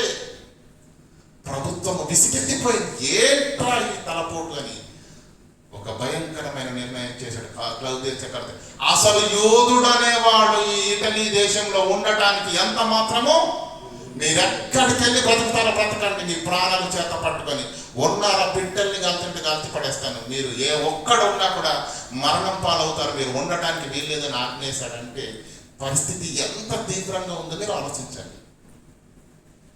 పరిస్థితి ఎంత తీవ్రంగా ఉంటే ఒక రోమా ప్రభుత్వ అధికారి ఆజ్ఞ ఇవ్వడము, వీళ్ళు ఇటలీని విడిచిపెట్టి ఎక్కడికి ఏ దేశం కనిపిస్తే ఆ దేశానికి వెళ్ళారట. ఆ విధంగా వచ్చిన వారే పొంతి వంశీయుడైన అకుల, ప్రిస్కిల కొరంతి పట్టణానికి వచ్చారట. ఈయన సువార్త చేస్తూ ఏథెన్స్ నుంచి ఈయన కొరంతికి వచ్చాడు. వీళ్ళిద్దరు అక్కడ కలుసుకున్నారు కదండి. అసలు పరిస్థితి ఎలా ఉంటుంది అని మీకు అర్థం కాదు. ఇంకో సంఘటన చూద్దాం. 12వ వచనం చదవండి. 18వ 12వ వచనం. గల్లియోను అకయకు అధిపతిగా ఉన్నప్పుడు యూదులు ఏకీభవించి పౌలు గల్లియోను అకాయాకు అధిపతిగా ఉన్నప్పుడు యూదులు ఏకీభవించి యూదులందరూ కట్ట అయిపోయారండి. ఏకమైపోయారు. ఏకమైపోయి పౌలు మీదకి లేచి పౌలు మీదకి ఎందుకు లేచారు? పౌలు క్రీస్తు సువార్తను ప్రకటిస్తున్నాడు కాబట్టి, అనేకులను క్రైస్తవులుగా మారుస్తున్నాడు కాబట్టి, ఆ యూదుల్లో ఉన్నవారు క్రీస్తును నమ్ముతున్నారు కాబట్టి, నమ్మని యూదులు మత్సరముతో నిండుకొని అందరూ కలుపుకొని ఏక మాట మీదకి వచ్చి ఏం చేస్తున్నారు? పౌలు మీదకి లేచి న్యాయపీఠం యొద్దకు తీసుకొని వెళ్ళారంట. కోర్టుకు మన భాషలో చెప్పారంటే, లేదంటే పోలీస్ స్టేషన్కి తీసుకెళ్లారంట. తీసుకొని వచ్చి వీడు ధర్మశాస్త్రమునకు వ్యతిరేకంగా దేవుని ఆరాధించడానికి ప్రజలను రేపుతున్నాడని చెప్పిరి. పౌలు నోరు తెరిచి మాట్లాడబోయే ముందు గల్లియోను అంటే ఎవరు? అకాయాకు అధిపతిగా ఉన్నటువంటి గవర్నర్. ఆయన ఏమంటున్నాడు చూడండి, యూదులారా, ఇది ఒక అన్యాయం గాని, ఒక అక్రమము గాని, ఒక మర్డర్ గాని, చెడ్డ నేరం గాని అయిన ఎడల నేను మీ మాటల్ని సహనంగా వింటాను. ఇది ఒక సివిల్ లాకు సంబంధించింది. అయితే ఒక చంపడం కానీ, ఒక నరకడం కానీ, ఒక అన్యాయం కానీ, ఒక దౌర్జన్యం కానీ, ఒక ఆస్తి నష్టం కానీ కలిగించిన విషయం అయితే అధికారిగా నేను మీ సమస్యను సహనంగా వింటాను, దానికి నేను పరిష్కారం కూడా చెప్తాను. అది న్యాయమే. ఇది ఏదో మీ ధర్మశాస్త్రము అంటారు, మీ మోష అంటారు, యేసు అంటారు, ఏదో మీ ఉపదేశాన్ని గురించినటువంటి వివాదం అయితే మీరు చర్చిలో సమాజ మందిరంలో కూర్చొని హ్యాపీగా మీరు ఫైనలైజ్ చేసుకోండి దీన్ని. ఇది ఏదో ఒక ఉపదేశము గురించి అయినను, ఉపదేశము పేర్లను మీ ధర్మశాస్త్రం గురించిన వివాదం అయితే మీరే చూసుకోండి. మీరు చూసుకోవాల్సిన దాన్ని తీసుకొచ్చి ప్రభుత్వం దగ్గరికి తీసుకొచ్చి ప్రభుత్వ అధికారుల యొక్క సమయాన్ని వృధా చేస్తూ ప్రభుత్వంతో ఆడుకుంటున్నారు మీరు. ఇలాంటి సంగతులను గూర్చి విమర్శ చేయవలసిన అవసరత నాకు లేదు, నాకు మనసే లేదు. ఎందుకంటే అది నా సబ్జెక్ట్ కాదు, అది నా సబ్జెక్టు కాదు. ఇతను ఒకరినొకరు కొట్టుకున్నారా, గాయపరుచుకున్నారా, తలలు గాయపడి ఆస్తులు లాక్కున్నారా, ఆస్తి నష్టం జరిగిందా, ఇలాంటి విషయం ఉంటే చెప్పండి. నేను ఒక రాజ్య పరిపాలన చేస్తున్న వ్యక్తిగా నేను మీకు న్యాయము చేస్తాను, మీ సమస్యను వింటాను. మీ ఉపదేశాల గురించినటువంటి ధర్మశాస్త్రాన్ని గురించినటువంటి పంచాయతీ అయితే దాన్ని వినటానికి నాకు మనసు. ఇంకొకసారి ఇలాంటివి తీసుకొచ్చి నా టైం వేస్ట్ చేస్తారంటే మన భాషలో చెప్పాలంటే ఎలా ఉంటుంది? తోర్దిస్తా అన్నట్టు ఉంటుంది. అంటే ప్రభుత్వానికి అవసరం లేనిది. ఎందుకంటే ఇప్పుడు వీళ్ళు అనుకున్నది సాగాలి అంటే ప్రభుత్వము యుద్ధకు వెళ్ళాలి. కానీ గల్లియోను అద్భుతమైనటువంటి మాట చెప్పడండి, ఇలాంటి వాటిని విచారించడానికి నాకు మనసు లేదు అని చెప్పిరట. న్యాయపీఠకు ఇంకా గెటౌట్ అవసరం లేదు, బయటకు వెళ్ళిపోండి, ఇంకొకసారి నా టైం వేస్ట్ చేయకండి. నా టైమే కాదు, రోమాలో ఉన్న ఏ గవర్నర్ యొక్క టైం ఇలాంటి విషయాలను తీసుకుని వెళ్ళి మీరు వేస్ట్ చేయడానికి వీల్లేదు, బయటకు వెళ్ళండి అన్నాడు. అప్పుడు ఏం జరిగింది చూడండి.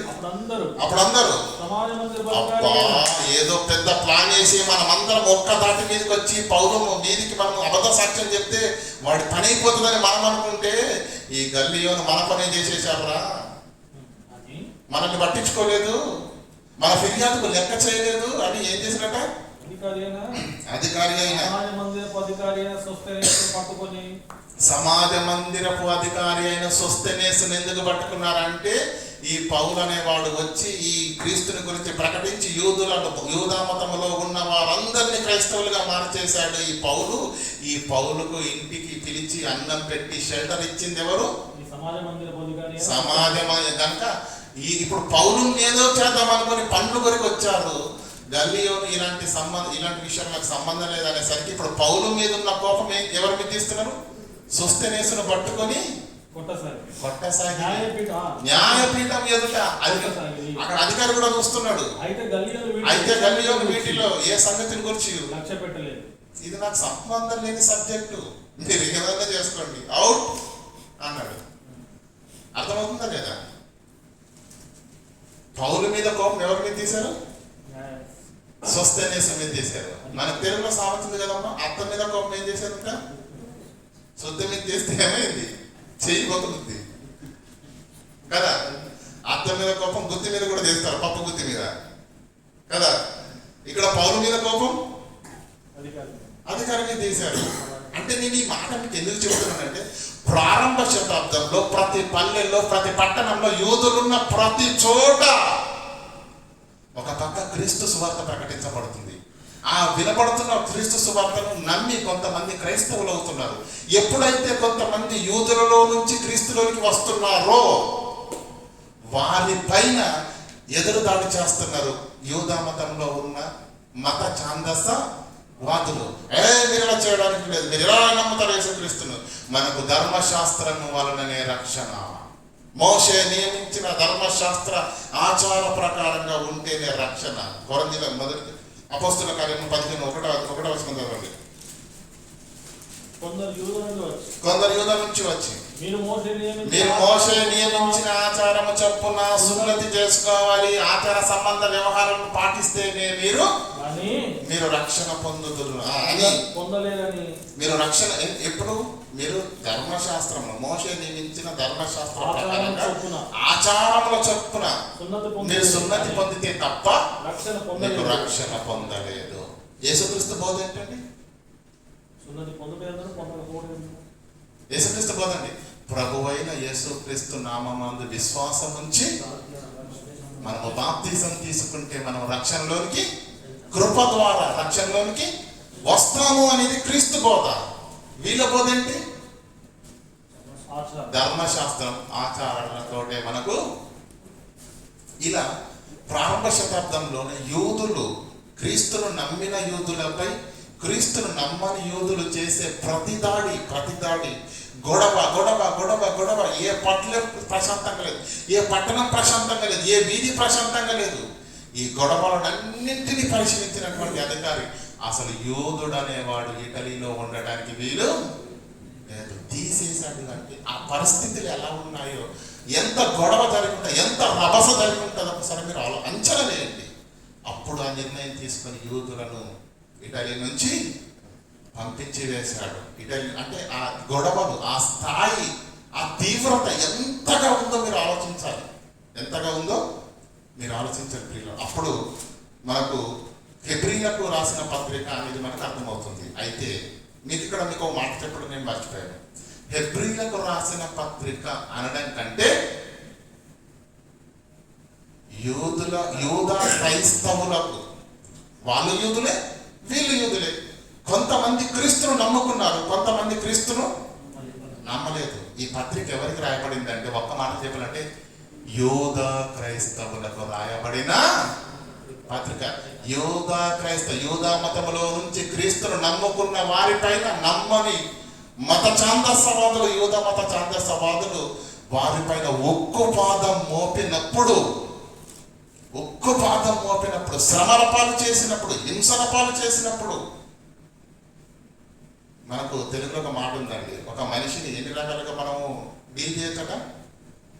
సామ, వేద, దాన, దండోపాయాలు అన్నారు. ఒక మనిషిని మనం వశం చేసుకోవడానికి ఏం చేయాలంటే సామ, వేద, దాన. సామం అంటే సౌమ్యంగా, ప్రేమగా మాట్లాడి మన దారికి తెచ్చుకోవడం మొదటిది. రెండవది సామం అయిపోయింది. రెండోది ఎక్స్ప్లెనేషన్. వాడికి అర్థం కాలేదేమో, మెల్లగా చెప్తాడు, అర్థం కాలేదు. ఇది నాయన, ఇది వివరంగా చెప్తేనాయన వస్తాడు. నంబర్ 3 దానం, గిఫ్ట్. వాచుకోనియండి కదా, దానం ఇవ్వాలి. దానం ఇస్తే మన దగ్గరికి వచ్చేస్తాడు. సామం వల్ల కాలేదు, వేదం వల్ల కాలేదు, దానం వల్ల కాలేదు. ఇప్పుడు ఏముంది? దండన, చితకపాదండి వింటాడప్పుడు. ఒక మనిషిని తన వైపుకు తిప్పుకోవడానికి 4 పద్ధతులు ఉపయోగిస్తారా ఉపయోగించరా అండి? నేను కొత్తగా మాట్లాడుతున్నాను. ఈ క్రీస్తును యూదా మతములో నుంచి క్రీస్తును నమ్ముకున్న వారిని ఈ క్రీస్తును నమ్ముకొని మత్సరంతో నిండుకున్న యూదులను రాయబడుతుంది బైబిల్లో. ఎవరు? మత్సరంతో నిండుకున్న యూదులు, అవిధేయులైన యూదులు, కపట సహోదరులని ఉంటుంది. వీళ్ళందరూ యూదా మత ఛాందస్సవాదులు. వీరు క్రీస్తును నమ్మిన వారిని అన్ని రకాలుగా థర్డ్ డిగ్రీ ప్రయోగించారు. అన్ని రకాలుగా థర్డ్ డిగ్రీ ప్రయోగించినప్పుడు వీరు పెడుతున్న కష్టాలు అన్ని కావు. కష్టాలు, శ్రమలు, హింసలు, వేదనలు, ఇంకేంటో తెలుసా? సమాజంలో నుంచి వెలివేయడాలు. సమాజంలో పలానా వాడికి ఏ కిరాణా కొట్టులో కూడా ఏ వస్తువు అమ్మటానికి వీలు లేదు, వాడిని పనిలోకి పిలవడానికి వీలు లేదు, వాడికి పచ్చి మంచినీళ్ళు కూడా ఇవ్వడానికి వీలు లేదు. గ్రామ బహిష్కరణ ఎక్కడో అయినట్టుంది కదండి, ఎక్కడో అయినట్టుంది రీసెంట్గా. చరిత్ర రిపీట్ అవుతుంది, అర్థం చేసుకోండి. అంతే అంతే. ఎవడి గ్రామంలో నుంచి వెలివేసినప్పుడు మనిషి సంఘజీవి అండి, ఒక్కడ బ్రతకలేడు. తన చుట్టూ ఉన్న వారి సహాయము వాడు పొందాలి, ఇతని యొక్క సహాయం పొరుగు వారికి కూడా అవసరం. ఒక్కడు మనిషి బ్రతకలేడు. వాడిని వెలివేస్తే, వాడిని హింసల పాలు చేస్తే, వాడిని హేళన చేస్తే, ఆ పరిస్థితులకు, ఆ హింసలకు, ఆ వేదనలకు తట్టుకోలేక ఇంకొకటి ఏంటంటే అవమానాలతో కూడా ప్రియులను అపహాస్యం చేశారు. ఏంటో తెలుసా? క్రీస్తుని గురించి యూదులు ఏమన్నారండి ఆనాడు? యూదులు ఏమన్నారు? ఇతను వడ్లవాణి గొప్ప పండితుడు అన్నాడా? వాక్యం చెప్తేనేమో పండితుడు అన్నారు. లాస్ట్కి ఏమన్నారు? ఇతడు వడ్లవాణి కుమారుడు కాదా? పెద్ద గొప్పడే కాదు. మీరు అంత జాగ్రత్తగా వినడానికి వాక్యం ఆయనది. అలా ఆలోచన విధానం అలా ఉంది. ఆ రోజు అర్థమవుతుందా లేదా? క్రీస్తును గొప్పవాడిగా అంగీకరించని స్థితిలో ఉన్న వారు క్రీస్తును వెంబడిస్తున్న వారిని గౌరవిస్తారా? చెప్పండి. అసలు యేసుక్రీస్తుతోటి మీరు సువార్త చదవండి, ఎన్నిసార్లు పంచాయతండి. యెరూషలేములో నుంచి యూదులు వచ్చి యేసుక్రీస్తుని గొడవ ఏంటి? ఏమయ్యా బోధకుడా, నీ శిష్యులు చేతులు కడుక్కోకుండా భోజనం మంది చేస్తున్నారు. ఇది పెద్ద సమస్యనండి. మా పితరులు ఎన్నో సాంప్రదాయాలు మాకు నేర్పారు. సంతకి వెళ్ళేటప్పుడు నీళ్లు చల్లుకోమన్నారు, సంతకి వెళ్ళి వచ్చిన తర్వాత కాళ్ళు కడుక్కోమన్నారు, చేతులు కడుక్కొని భోజనం చేయమన్నారు. నీ శిష్యుడికి పాటించట్లేదు. ఇది యేసుక్రీస్తు డిస్కస్ చేసే విషయం అంటే చూడండి ఒకసారి. మార్కు సువార్త 7వ అధ్యాయం 8, 9, 10 వచనాలు. 8వ వచనం. మీరు దేవుని ఆజ్ఞను విడిచిపెట్టి,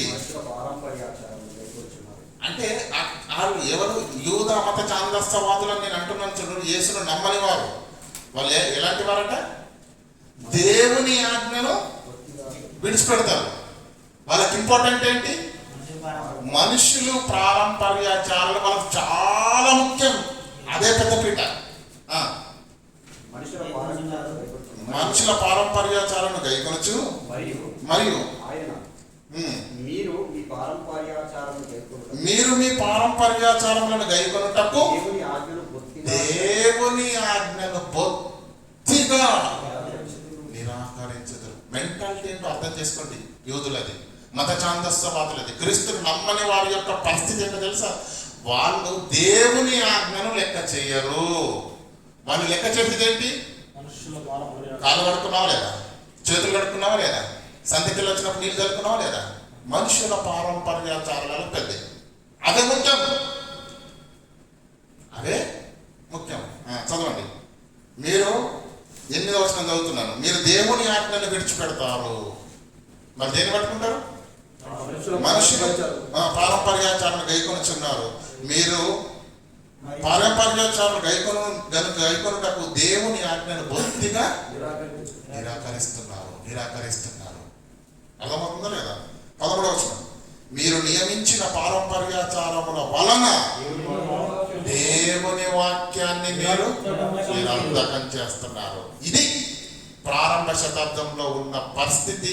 యూదుల మధ్య, క్రీస్తును నమ్మిన యూదులకు, క్రీస్తును నమ్మని యూదులకు మధ్య వివాదం ఏంటి అంటే ఇది ఆచారాలు.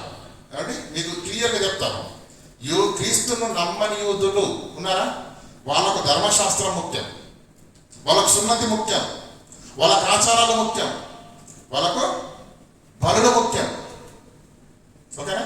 క్రీస్తును నమ్మిన యూదులు ఉన్నారు, వాళ్ళకు క్రీస్తు బోధ ముఖ్యం, బాప్తిస్మం ముఖ్యం, దేవుని ఆజ్ఞలు ముఖ్యం, త్యాగాలతో దేవుని సువార్తను ప్రకటించడము ముఖ్యం.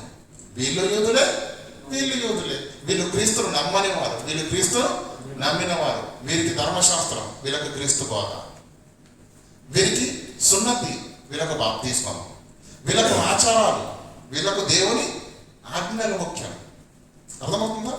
ఇక్కడ బలులు, అక్కడ త్యాగాలతో దేవుని సువార్తను ప్రకటించడం. అర్థమవుతుందా లేదా? ఈ రెండు తలంపులు, ఈ రెండు వేరువేరు సిద్ధాంతాలు కలిగినటువంటి స్థితిలో ఉన్న యూదులు, క్రీస్తును నమ్మని వారు, క్రీస్తు నమ్మిన వారికి మధ్య జరిగినటువంటి భీకరమైన యుద్ధంలో క్రీస్తును నమ్మని యూదులదే పైచేయి అయింది. క్రీస్తును నమ్మిన యోధులు అణిచివేయబడ్డారు, హింసల పాలయ్యారు, తట్టుకోలేకపోయారు, తాళలేకపోయారు. క్రీస్తునే విడిచిపెట్టని వాళ్ళు క్రీస్తును నమ్ముకున్న వాళ్ళని విడిచిపెడతారా? క్రీస్తునే అవమానించిన వాళ్ళు వీళ్ళని అవమానించకుండా ఉంటారా? క్రీస్తునే చంపేంత వరకు పంతం పట్టి నీళ్లు ముట్టని వాళ్ళు వీళ్ళను బ్రతకనిస్తారా? అర్థమవుతుందా లేదా? ఇలా యూద మత ఛాందస్యవాదులు క్రీస్తులోనికి వచ్చినటువంటి యూదులను వారు పెట్టిన కష్టాలకు, హింసలకు, బాధలకు తాళలేక, తట్టుకోలేక ఇక చివరికి వారికి అర్థమైంది, ఈ బాధల నుంచి, ఈ కష్టాల నుంచి, ఈ వెలివేతల నుంచి, ఈ గ్రామ బహిష్కరణల నుంచి, వస్తు బహిష్కరణల నుంచి, వీటన్నిటి నుంచి మేము తట్టుకొని మరలా సమాజంలోకి వచ్చి బుక్కెడు మెతుకులు పట్టెడన్నా కడుపారా తిని గౌరవంగా బ్రతకాలి అంటే మేము ఏ యూదా మతాన్ని విడిచి వచ్చామో ఆ యూదా మతంలోనికి వెళ్ళడం తప్ప, చనిపోవడం తప్ప మరొక మార్గము కనిపించని స్థితిలో బలహీనమైన వారు అప్పటికే అనేకులు క్రీస్తుని విడిచిపెట్టి మరలా యూదా మతములోనికి వెళ్ళారు. కొంతమంది అనేకులు వెళ్ళనయ్యున్నారు. క్రీస్తు సంఘము నిర్వీర్యమైపోయింది, విచ్ఛిన్నమైపోయింది, బలహీనమైపోయింది. ఆ సమయంలో ఈ పరిస్థితిని అంతటి గుర్తెరిగినటువంటి అపోస్తలుడైన పౌలే ఈ గ్రంథాన్ని రాస్తాడని ఒకవేళ మనం అనుకుంటే, ఆ గ్రంథకర్త అప్పుడు రాస్తున్నాడు వారికి పత్రిక. అలా క్రీస్తును వదిలి యూదా మతములోనికి తిరిగి వెళ్ళిపోతున్న వారిని బలపరుస్తూ, ఆదరిస్తూ, మీరు ఈ హింసలకు, శ్రమలకు భయపడకండి, మీరు పొందుతున్న ఈ కష్టాలు కన్నీళ్ళు ఇంకా కొంచెం కాలం మీరు ఓర్చుకుంటే నిత్య జీవంలోకి ప్రవేశిస్తారు. మీరు ఇంత బ్రతికి ఇంటెనకాలతో వచ్చినట్టు క్రీస్తు యుద్ధకు వచ్చినటువంటి మీరు తిరిగి పనికిరాని యూదా మతంలోకి వెళ్ళడానికి వీలు లేదు అంటూ, మీరు చేస్తున్నది తప్పు అని గద్దిస్తూ, ఖండిస్తూ, ఆదరిస్తూ, బలపరుస్తూ ముందున్నటువంటి క్రీస్తు గమ్యాన్ని మీరు చేరుకోవాలని అందరికీ హితోపదేశము చేయునట్లుగా ఆదరించడానికి రాయబడినటువంటి పత్రికే హెబ్రీలకు రాసిన, హెబ్రీలకు అందామా, యూదా క్రైస్తవులకు రాసిన పత్రిక అందామా? దేవుని మహాకృపను బట్టి యూదా క్రైస్తవులకు రాసిన పత్రిక అంటే బాగుండునేమో అనేది నా అభిప్రాయం. అలాని పెద్దలు, సేవకులు మరి రాసినటువంటి దాన్ని చెడుకంత జ్ఞానవంతుని, గొప్పవని నేను కాదు, నా అభిప్రాయం మాత్రమే చెబుతున్నాను. ఎందుకంటే ఆ రోజు ఉన్న సమస్య యూదులకు మధ్య, క్రీస్తును నమ్మిన వారికి, నమ్మని వారికి మధ్య సమస్య కనుక ఈ సమస్యలు, ఈ శ్రమలకు, హింసలకు తట్టుకోలేక తిరిగి యూదా మతంలోకి పారిపోయిన వారు క్రీస్తును నమ్మిన యూదులు. కాబట్టి యూదా క్రైస్తవులకు రాసిన పత్రిక. రాసిన వారెవరు? అపోస్తలుడైన అంత పెద్ద నాయకులే కన్ఫర్మ్ చేసినప్పుడు మనం కూడా కమిట్ అవుదాం. ఆధారాలు ఉన్నాయి కదా కొన్ని కదా. కనుక చివరిగా అపోస్తలుడైన పౌలు గారి ఈ పత్రికను రాశాడన్నట్టుగా ఆధారాలను బట్టి ఒప్పుకుందాము. ఈ పత్రిక యూదా క్రైస్తవులకు రాయబడింది. యూదా క్రైస్తవ లేఖనాల ప్రకారంగా, ఆధారాల ప్రకారంగా. కనుక పిల్లరా, ఇంకా పత్రికలోనికి మనం వెళ్ళనే.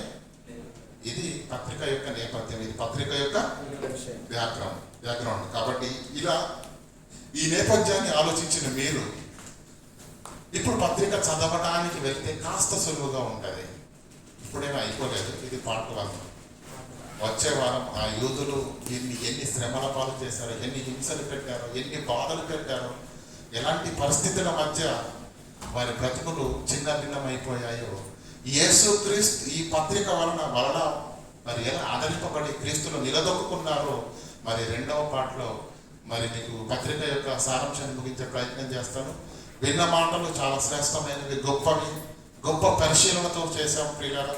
అందరు ఓపికతోటి ఏక మనసుతో మీరందరూ లేఖనాల పైన మనసుంచి చక్కని వాక్యాన్ని మరి విన్నారు. విన్న మాటలు మాత్రం నిష్ప్రయోజనం కాకుండా విన్న మాటల్లోని ఆంతర్యాన్ని గ్రహించండి. లేఖనాలను నేర్చుకుందాం, కష్టపడదాం ప్రియులారా. కష్టపడితే తప్ప మనకు ఈరోజు చెమట తిందిస్తే తప్ప రూపాయి రావట్లేదు. 60 ఏళ్ళ జీవితంలో 3 పూటలు అన్నం పెట్టి ఈ ధనం కొరకు ఇంత కష్టపడుతున్న మనము అనంత జీవితాన్ని సంపాదించుకోవాలంటే ఈ మాత్రం కష్టం మనం పడటంలో తప్పు లేదు, అది న్యాయమే. కనుక మీరందరూ సిద్ధపడండి. మీ ఆలోచనలు, మీ హృదయాన్ని విశాలపరచుకోండి. దేవుని యొక్క వాక్యాన్ని పట్టుదలతో అహర్నిశలు కష్టపడి విందాము, నేర్చుకుందాము. దేవునిలో మన ఆత్మీయ జీవితాలు గొప్పగా ఫలించినట్లుగా, రాబోయే జీవితాల్లో అనేకులకు సాక్షాత్మైనటువంటి భక్తి జీవితాన్ని కలిగి ఉన్నట్లుగా దేవుడు మనందరినీ సిద్ధపరచును గాక. ఆమేన్. ప్రార్థన చేస్తున్నా. కనికరంగా దేవ, కృపోన్నతులైన మా తండ్రి, నీ పాదాలకు వందనాలు తండ్రి. నీ మహాకృప చేత తండ్రి మేము చేసిన పరిశోధన తండ్రి, మీ జ్ఞానాన్ని అనుసరించడం ఉండులాగా ఆత్మ సాయాన్ని అనుగ్రహించినందుకు నీకు వందనాలు. విన్న మాటలు మర్చివారు కాకుండా విన్న మాటల్లోని ఆంతర్యాన్ని గ్రహించి మా బ్రతుకుల్లో మీ చిత్తాన్ని నెరవేర్చే పిల్లలుగా మేమందరము బలపడినట్లు కృపను అనుగ్రహించవలసిందిగా వేడుకుంటూ క్రీస్తునామని ప్రార్థనకు వేడుకుంటున్నాము.